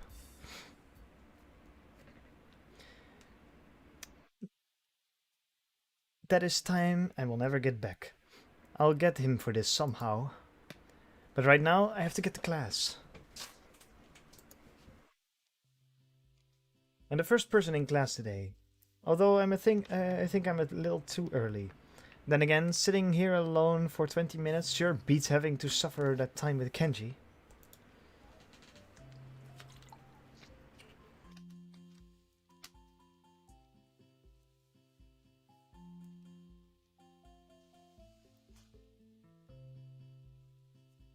The combination of fatigue, frustration, and boredom starts making me feel very tired. I black out for a second, waking up when my head hits the surface of my desk, rubbing my forehead.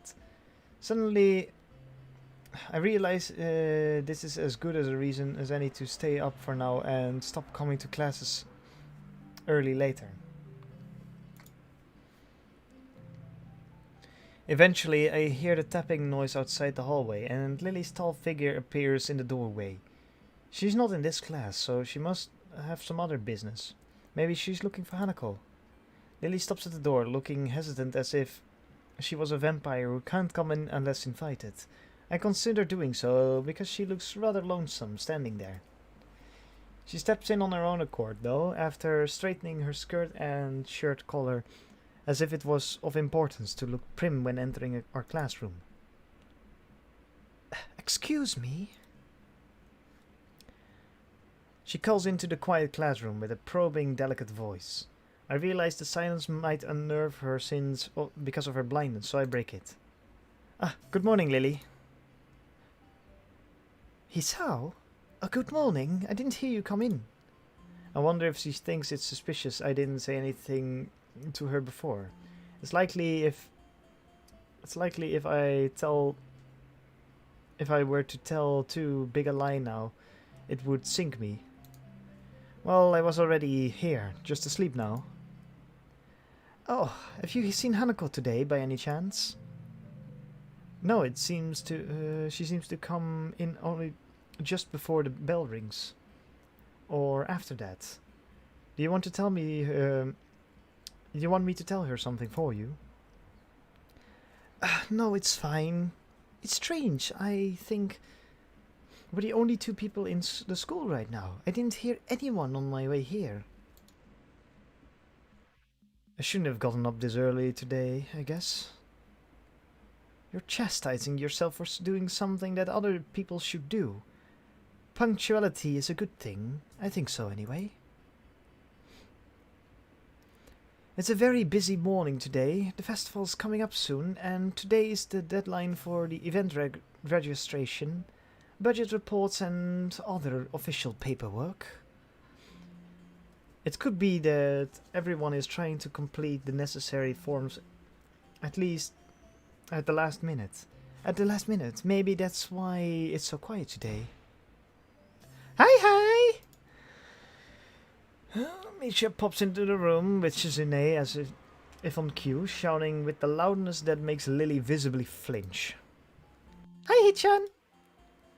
Hi. Look, it's the class representative. Hello! Lily smiles, probably amused by Misha's or Shizune's use of the word look. Good morning. Of course, you're not the representative of this class, right? Right? I'm not. Lily seems a little more guarded in her answers to Shizune than she was the other day. I guess they really don't get along at all.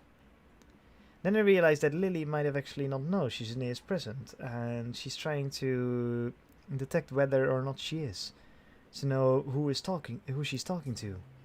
For all she knows, she's talking to Misha, but knowing that she and Shizune are practically inseparable, she might expect Shizune being the one who actually talks. Damn, how complicated. I decided to help Lily for my own peace of mind more than anything else. You're here early, Shizune? Huh. You were here earlier than us. Misha puffs her cheeks angrily. Why is she getting angry? Does she feel emotions on Shizune's behalf too? It's not that weird, though, that Shizune didn't like my little comment. It's true, I was here earlier than them, so me saying something like that could definitely be misinterpreted as anything. Especially to Shizune, who doesn't have the benefit of hearing the tone or gauge intent.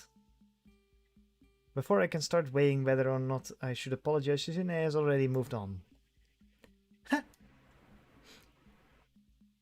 Class rep, it's a good thing you're here. We have to talk. The festival's coming up in 3 days, right? Every other class has already handed in their projected budget reports for the events. Even the first years, except you. There's still time to hand it in, isn't there? Today is the deadline. The deadline is today. You're certainly taking your time, aren't you? If I had it my way, I'd have had all the necessary paperwork days ago. But someone had to say the deadline, please extend it. Yes, that was me. Planning something on this scale is not a small task, and a week is too small a time frame to expect the whole class to work out the complex issue completely. Do you want to know what's harder than distributing the funds for one class event? Handling the same matter for every class in the school, and then some. The one who does that is me. Misha puts her hands on her hips and stands up straight. Now she's really getting into the role. Lily doesn't look like she's very amused though.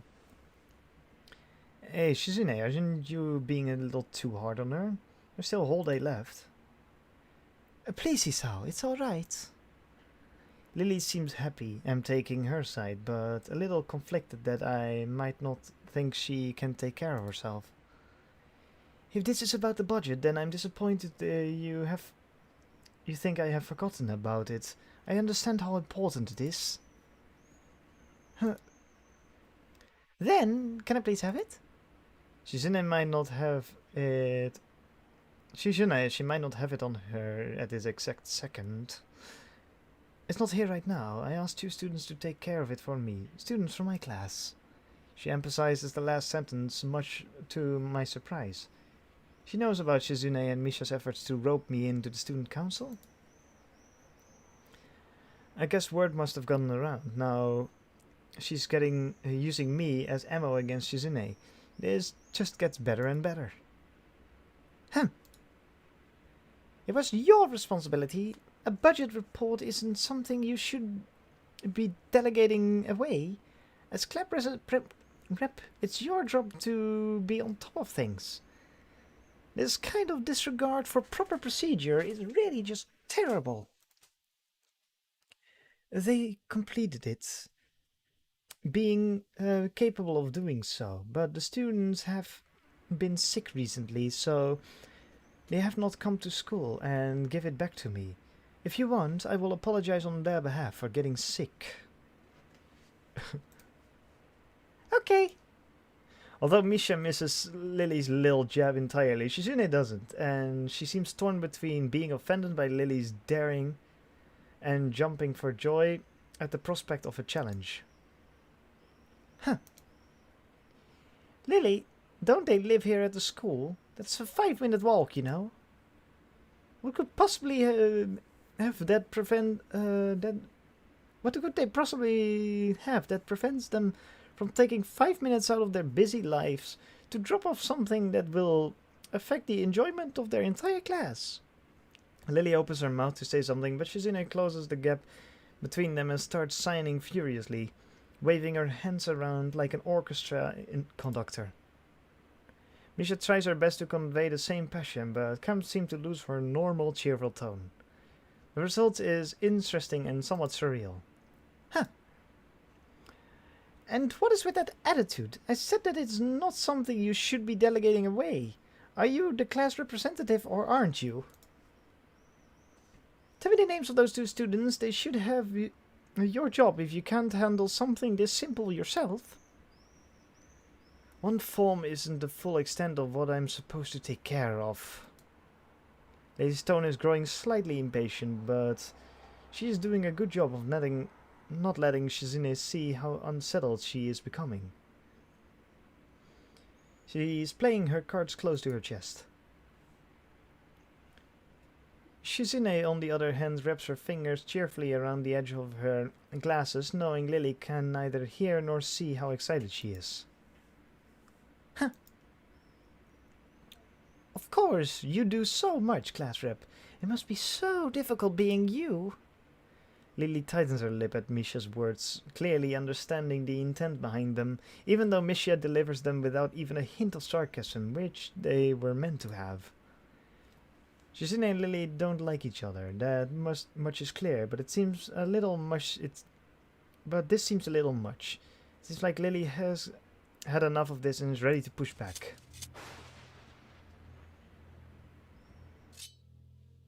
I was actually just discussing the budget report before you came.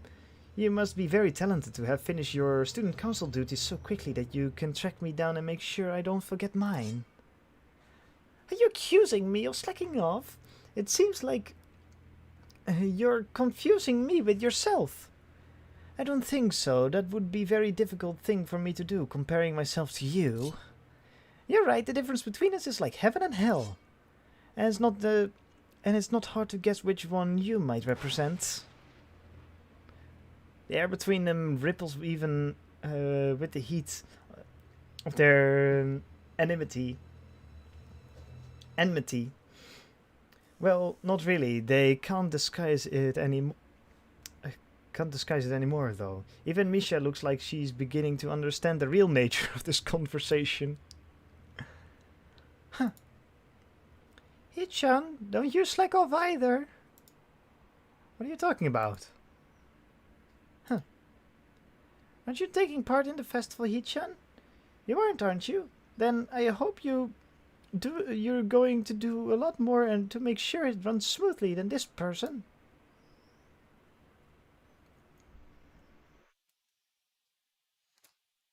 I don't understand why Shizune is suddenly getting mad at me. Hey, now, I'm the new guy, remember?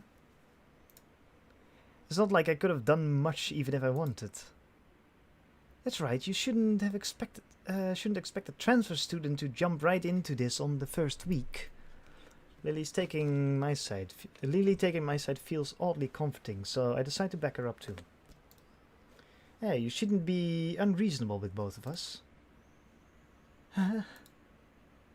Excuses. Miss Class Rep had plenty of time to deal with her report. And we repeatedly offered you a position to help the students' council work, but you refused to commit yourself to making the festival a success. Yeah, but as I said back then, I'm not sure if... I don't even have time to for this right now. No matter what I do, it will mean being drawn into confrontation with Shizune. And that is what she wants. Whatever, forget it. I turn my back at them. Lily, class is going to be starting soon, so we have to talk more later. I'll tell Hanako you were looking for her. I can feel Shizune freezing. Maybe this is the first time she has ever been ignored in such a blunt manner. Thank you, Hisao. I'll leave now then. She gives me the sweetest smile I've seen all week and turns on her heels to make her exit. As soon as Lily walks out the door, I suddenly start feeling reluctant about turning to face Shizune. I can feel her eyes burning into my back. I can't bring myself to look at her. She must be furious. I keep expecting Misha to say something to alleviate the tension, but it is really wanting too much. In the end, I got back to my seat and listened to the sound of Shizune's footstep as she marches out of the classroom. She doesn't return in a few minutes before class. Hanako doesn't come to the morning class at all, leaving her seat looking empty and lonely in the back of the classroom. I have to tell her that Lily was looking for her if I see her later. After the events this morning, class is pretty boring in comparison. I turn the pages of my textbook lazily. I have a bit of catching up to do, despite trying to keep up with my studies at the hospital, but I'm not feeling that enthusiastic about it. The clock at the front of the room sounds unbearably loud. The teacher hasn't said anything over 7 minutes, instead opting to cover the board in rows and rows of equations taken directly from the book. The rhythmic clashing of chalk on the blackboard seems to synchronize perfectly with the ticking of the clock. I start copying down the equations just to pass the time, even though they are right there in my textbook. When the bell rings, I'm not in a hurry because I have nothing to do. So I stay for a while reviewing what we've covered in class today. I prefer to leave at last anyway, so I don't have to deal with crowding in the hallways. And I notice Shizune and Misha have also stayed behind, talking to someone from another class. Shizune is signing so fast that her hands make noise, like swords cutting through air. Maybe there is pent-up anger in there. Misha's trying to desperately keep up, but it's clear that she can barely manage to even understand her. I put my head down. Whatever they're discussing, it looks like serious business.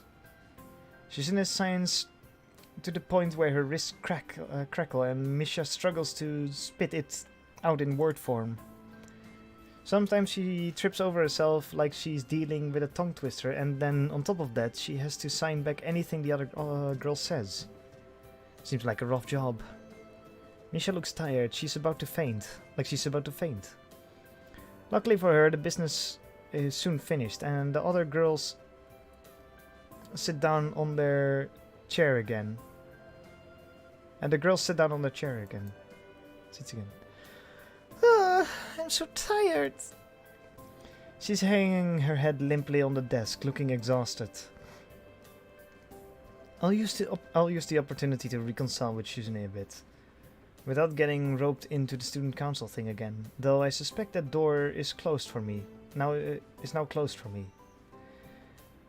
Festival preparations must be tough for you. Indeed, the people in the school seem to be taking the festival very seriously. Whenever I see people idling around before and after class, they're always talking about their plans for it. It's kind of neat to see everyone being so enthusiastic about it. I'm probably the only one who doesn't have something to do. Shizune scoffs at me first, as if trying to decide whether to ignore or sneer at me, but in the end she starts signing without doing either. Misha perks up, looking at her hands with a slightly unfocused eyes. Huh. She signs with harsh, heavy, dramatic strokes. Misha translates her signing into speech for me. She does it so well it's almost like Shizune is actually speaking, transmitting her thoughts directly through Misha. She must have practiced vigorously. Well, of course, we're the student council, you know, so we're pretty busy. It's an important duty of ours to ensure the success of the festival with all our strength. We would shame ourselves in front of the past student council generations if the festival were to fail. That's why there must be no flaws. No, I think that was encumbrances. No, nothing... Encumbrances. No, nothing that might make the festival short of perfect. Shizune's passionate speech and Misha's enacting are really oddly fitting to them. Oh, hello! I look over my shoulder and see Hanako peering timidly into the classroom, most of her body hidden behind the door. Playing delinquent again? Hanako blushes hard at Misha's straightforward jab, even if it was only a jest. Shizune stares at her probingly, causing Hanako to look down and start backing away, to the point where only her fingers can be seen wrapped nervously around the edge of the door. Maybe she's showing her dislike of Hanako by association of her dislike of Lily. It appears so, and Hanako probably knows it all as well. What is it, Hanako? Has Lily been here? Sorry, haven't seen Sato. She came by this morning, though. Hanako keeps looking uneasy at Shizune, who stares back at her with her usual studying gaze. What was she trying to do? Of course, Shizune isn't going to look away, and she's intimidating enough as is. So I can only imagine how terrified Hanako would be. It's a little uncomfortable watching Hanako's reaction to Shizune's normal behavior. This is what happens when two people of two different extremes meet, it seems. Do you know where she is? If she has any sense in her head, she's in her classroom working on the festival project, but who knows where that woman is loitering at? You need to find her? She was looking for you this morning, but I guess you have missed each other. She waits a little without answering the simple question, looking awfully like she's not sure if it's proper to answer such a question. Yeah. Can I come with you? If it's okay. Hanako nods fractionally, still on guard, her shoulders stiff like wood. I get the feeling that she might be more comfortable by herself after all, but it's too late to back off now. She has this really troubled expression she seems to wear almost constantly. One that makes me constantly be on guard myself. I wonder why. I kind of understand why she always seems to be so wary. Or maybe more like why there could be a person like her. But I still have no idea how I should act around such a person. It's dinner time soon. Were you planning to eat with Lily? She nods slightly. So she must have been trying to get in the cafeteria. Well, there's something of a dinner crowd, just like the cafeteria is crowded during lunch. It's not bad because dinner time is long. Not bad because dinner time is longer than lunch hour, but I can understand why Hanako would be discouraged from going in. I pick up my bag and we take our leave. Hanako skips a little to meet my initial pace, so I slow down to match her speed. It doesn't take long for us to walk at a comfortable pace down the hallway. It almost feels like we're going for a stroll together. Something that I can't say I've really done before with a girl. Hanako doesn't seem to be thinking the same thing, though. Even though we are walking at the same pace, she never comes within arm's reach of me. I guess she's still a little uncomfortable around me, given how shy she is. There doesn't seem to be much helping. Doesn't seem to be much helping it, at least for now. By the time we arrive at the cafeteria, there's not much of a crowd there, but Lily is nowhere to be seen. Hanako's head sinks even lower than usual. Have you looked somewhere else already? Just the library. I was reading. So she does spend the classes she skips at the library. Not exactly a thorough search then. Well, if I had to guess, she'd been in her own class, like she's in a set, right? Right. With the slightest of nods, Hanako agrees with my reasoning. God, I swear she's being so awkward.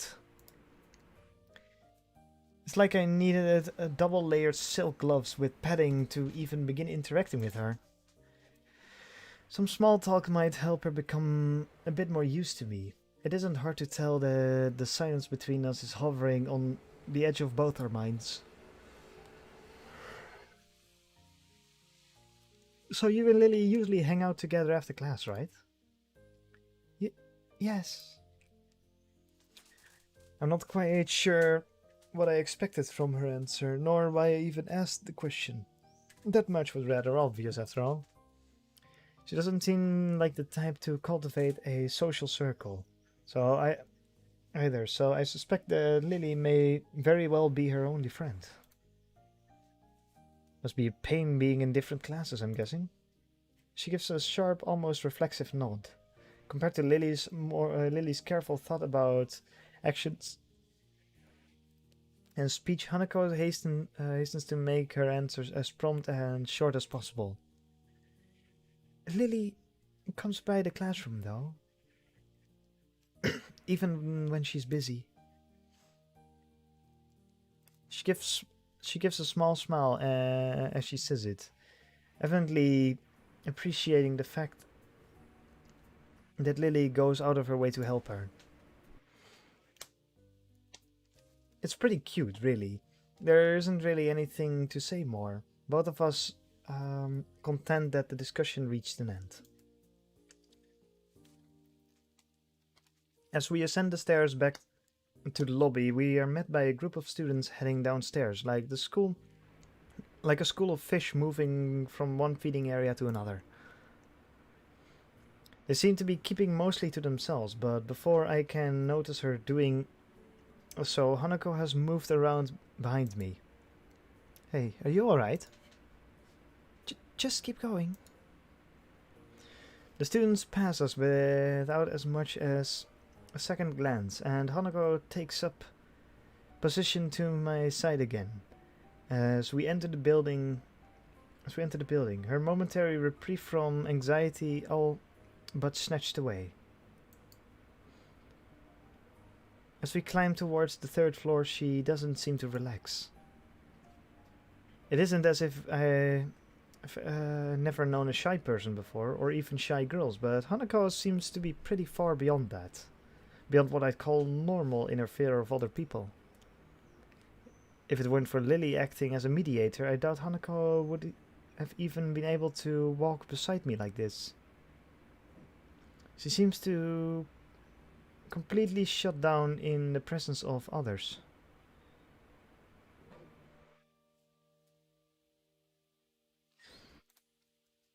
The rest of the walk up to Lily's classroom continues in the strained silence, while I rue her inability to socialize at all. After we make our way up the stairs, the noise coming from Lily's classroom is audible from halfway down the hallway. I wasn't expecting such a din at all. Well, I guess we found her. This wasn't hard. Did Hanako come here first? Did Hanako come here first and then come to me for backup? I wonder. Well, if that's true, then at least she's starting to trust me a little. That can only be a good thing. Eventually, the two of us reached the door to class 3-2. With Hanako less than subtly positioning herself behind me, I opened the door. Inside is a hive of activities, seemingly every student in the class talking at once as they work hurriedly on their separate tasks. Going by paint cans, decorations and banners being made, it must be for the upcoming school festival. I guess my first priority should be finding Lily. There.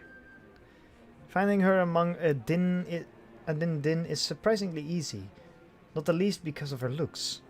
With a couple of students gathered around her as she stands at the front of the class, she seems to be in charge of the preparations, or at least busy organizing them. Carefully negotiating a path through the various students hunched over on the floor for lack of desk spaces, I raise a hand entirely out of a habit as we finally reach Lily. Hi, Lily.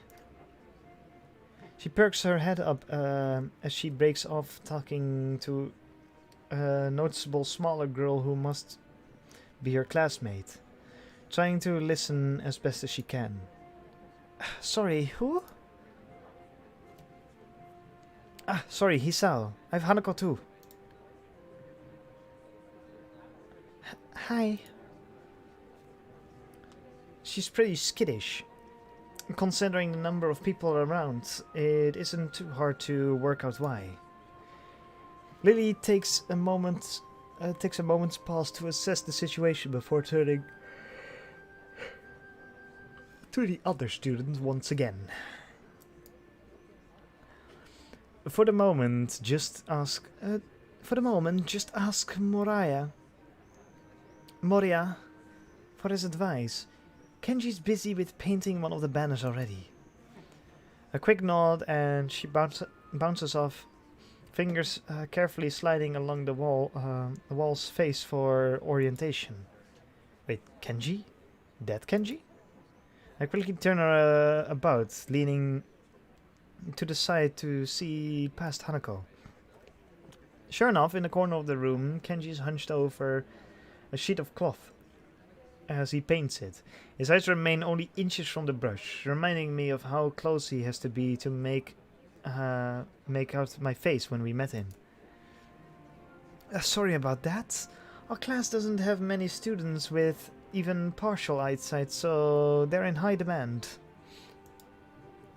That's right. Class 3-2 was specifically for students with poor vision.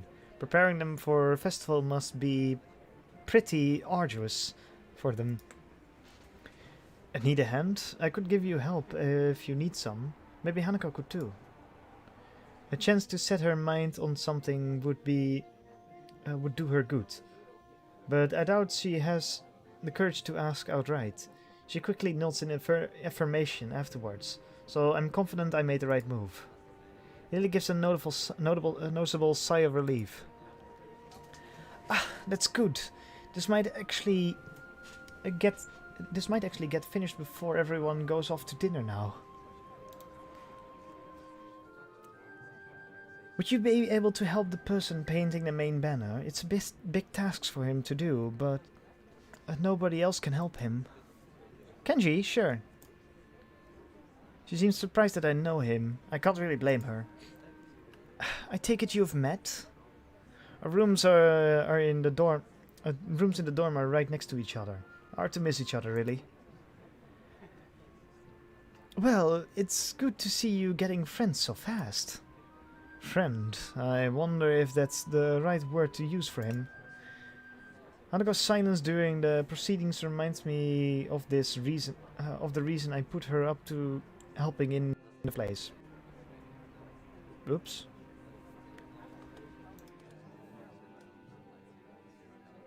I screwed that up.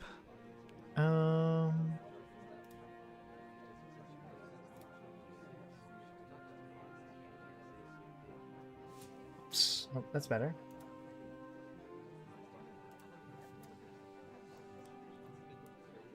But we'll go help him then.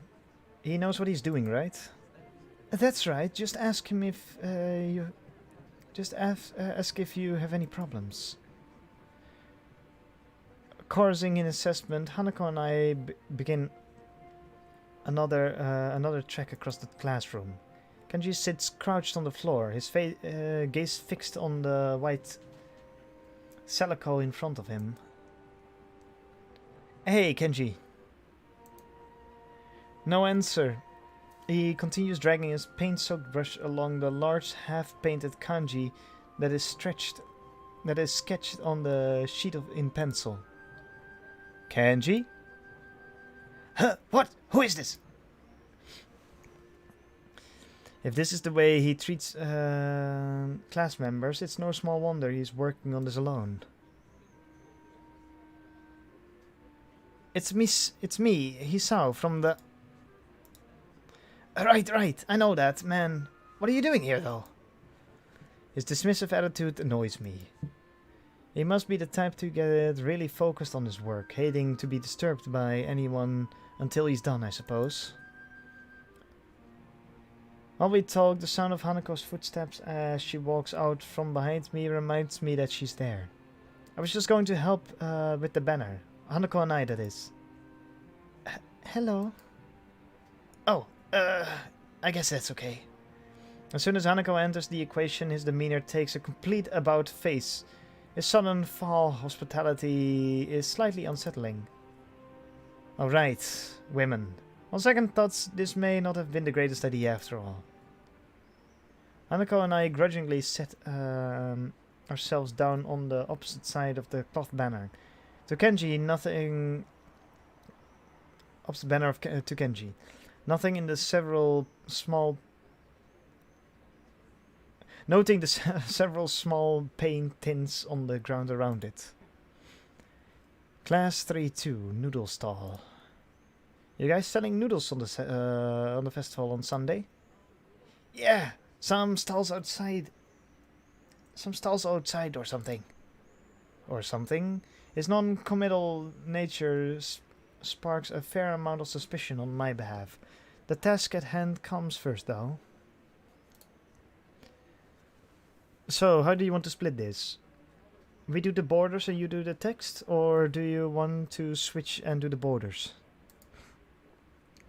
Text is mine, you do borders. There's a surprisingly strong feeling on the topic. Hey, Georgia. Welcome. As I reach over to grab a brush, I notice Hanako is already debating between colors to use. By the time I've put the brush to the cloth, she's already starting to delicate a pattern. Looks like my idea of taking her mind off everyone around her worked.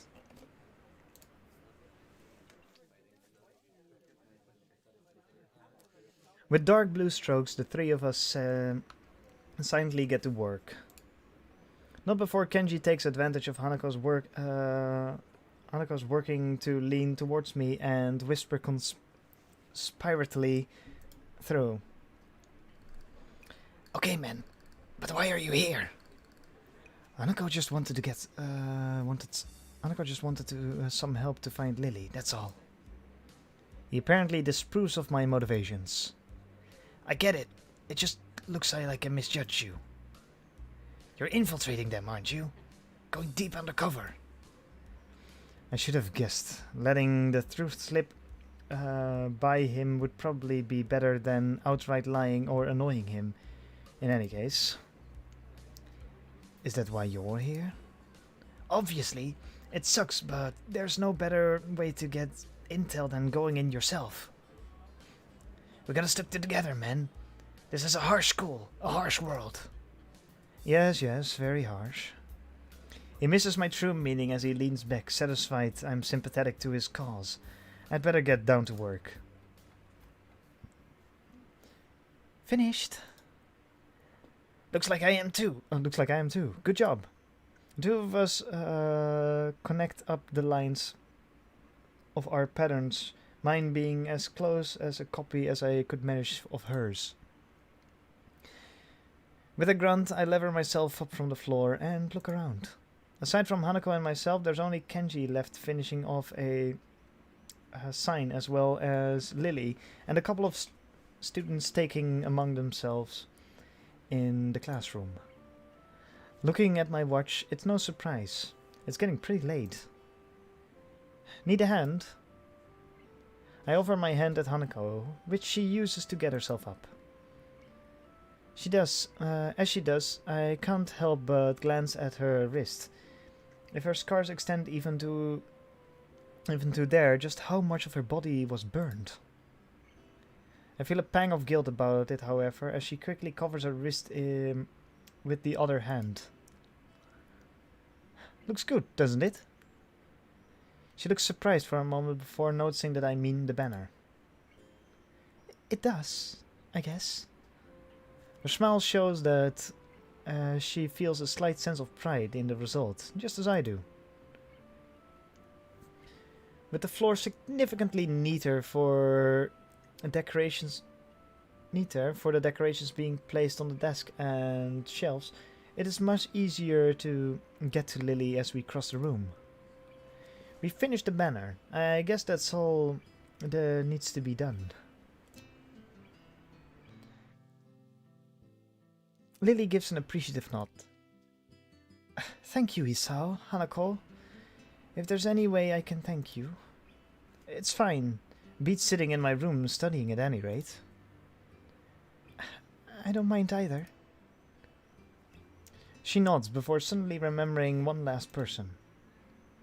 Oh, is Kenji still here? Just as I open my mouth, Genji gives the answer from the other side of the room. Yeah, just finished. He carefully slides his sign onto an empty section of the shelf to dry before quickly walking past us and out the door. See ya, man. Bye. The remaining two students say their goodbyes to Lily before taking their cue to leave as well, leaving only the three of us. Well, I guess that's everyone. I hope we don't have to do anything like that again. Working past school time? Indeed, the class's plans this year were ambitious. Maybe too ambitious. The stalls look nice though. She's right, it shows that a lot of work has gone into them. My, I'm sure a lot of us would be glad to hear that. At least now there's not much work to do until the festival itself.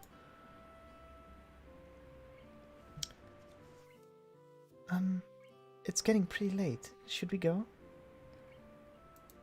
Alright, Thief. I'm doing probably Lily's route. Either Lily or Hanako. They're my favorite. That's probably a good idea. Are you going back to the dorms as well, Hisao? I guess I'll tag along. The nighttime lighting makes it really makes the gardens look quite different. Compared to the usual look of lush greenery, things are much more calm. Being that it's so late and the lack of students around probably helps. Oh.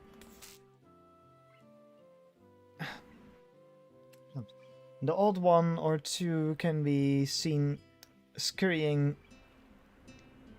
to and from the dorms, trying to eke the most out of their approaching curfews, but nothing more. All that can be heard is our footsteps, in addition to Lily's cane regularly gently tapping the ground in front of her. It's nice to finally be able to relax a bit after the mad rush during school. Without even noticing it, I let out a small yawn. Tired? Yeah, still getting used to the flow of things, I guess. The thing with Shizune took me kind of off guard, though. I grit my teeth a little at the candid mention of their rather public spat. That said I do want to sort out what in the world was behind it. About that. I'm sorry about it being so public. Shizune and I go back some ways. My voice seems slightly irritated as she remembers Shizune. Obviously unwilling to discuss it any further. I glance at Hanako for her views on this, but her expression is unsurprisingly evasive and difficult to read.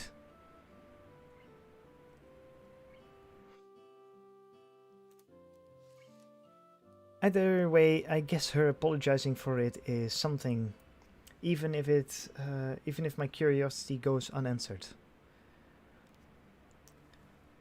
Yes, I played a bit of this game before on Shizune's route, but I love it so much I wanted to play more. It's such a good game. It's really a shame that they won't make any more. Anyway, I'll be glad once the festival is over. In any case, the change of topics welcome, clearing the thickening air quickly. I can imagine my old school's festivals were a lot more low-key than this.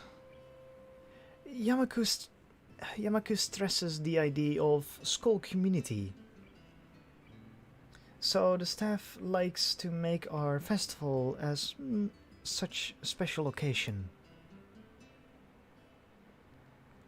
And yet students are the ones who do the work And yet students are the ones who do the work. What an unfair world. Hanako and Lily both chuckle in agreement, savoring the fact that none of the staff are around to hear our grumbling. I suppose coming from a strict all-girls school helped me a bit with Yamaku compared to there. Yamaku is much more relaxed. That go away towards explaining her well-bred speech and behavior in any case. As we come up to the dormitories, it eventually comes to time to leave for our respective rooms. See you, Lily, Hanako. The two both give polite nods before setting off to the women's dorms just next to the guys. As is to be expected of such an arrangement, there's a staff member casually patrolling around outside to prevent any nighttime shenanigans.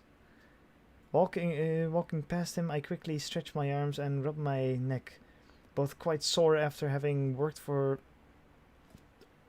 the floor for so long, before walking to my room. It feels good to actually have direction, though. After so long in the hospital, the everyday facts of studying, homework, and teachers seem almost a blessing. I guess if things continue like this, my time at Yamaku might turn out okay. Adhering to the nurse's nagging voice in the back of my head, I set my alarm clock to wake me up early enough to go jogging again. I made a promise that I'm going to keep, and I'm going to keep it. Besides, Emmy is bound to rat me out if I don't show up. But it's not all that bad.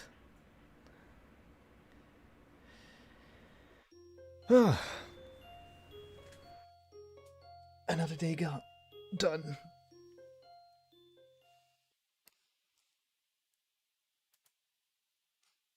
That being said, I think I'm gonna end it there since, yeah, talking this much puts a strain on my throat.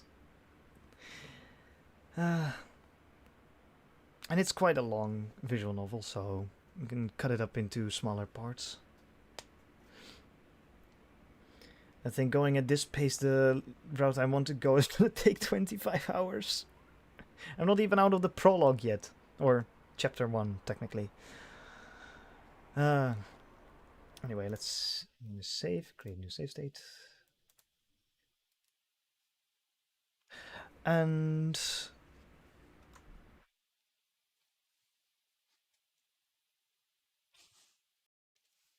yeah, that's...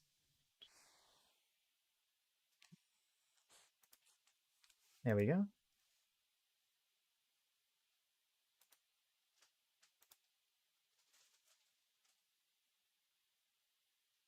Oh my... I'll fix that later. Anyway, thank you all for watching this lovely evening. Yes, like I said, I'm probably going for Lily's route, since I find her the most intriguing and the easiest voice to do. So, yeah. But anyway, thank you all for watching and joining me. I hope you enjoyed. And I'll see you all, I think, Thursday for Yakuza. More Yakuza gameplay. So yeah, that's going to be it. Have a lovely night, sleep well, and I'll see you all Thursday. Bye bye.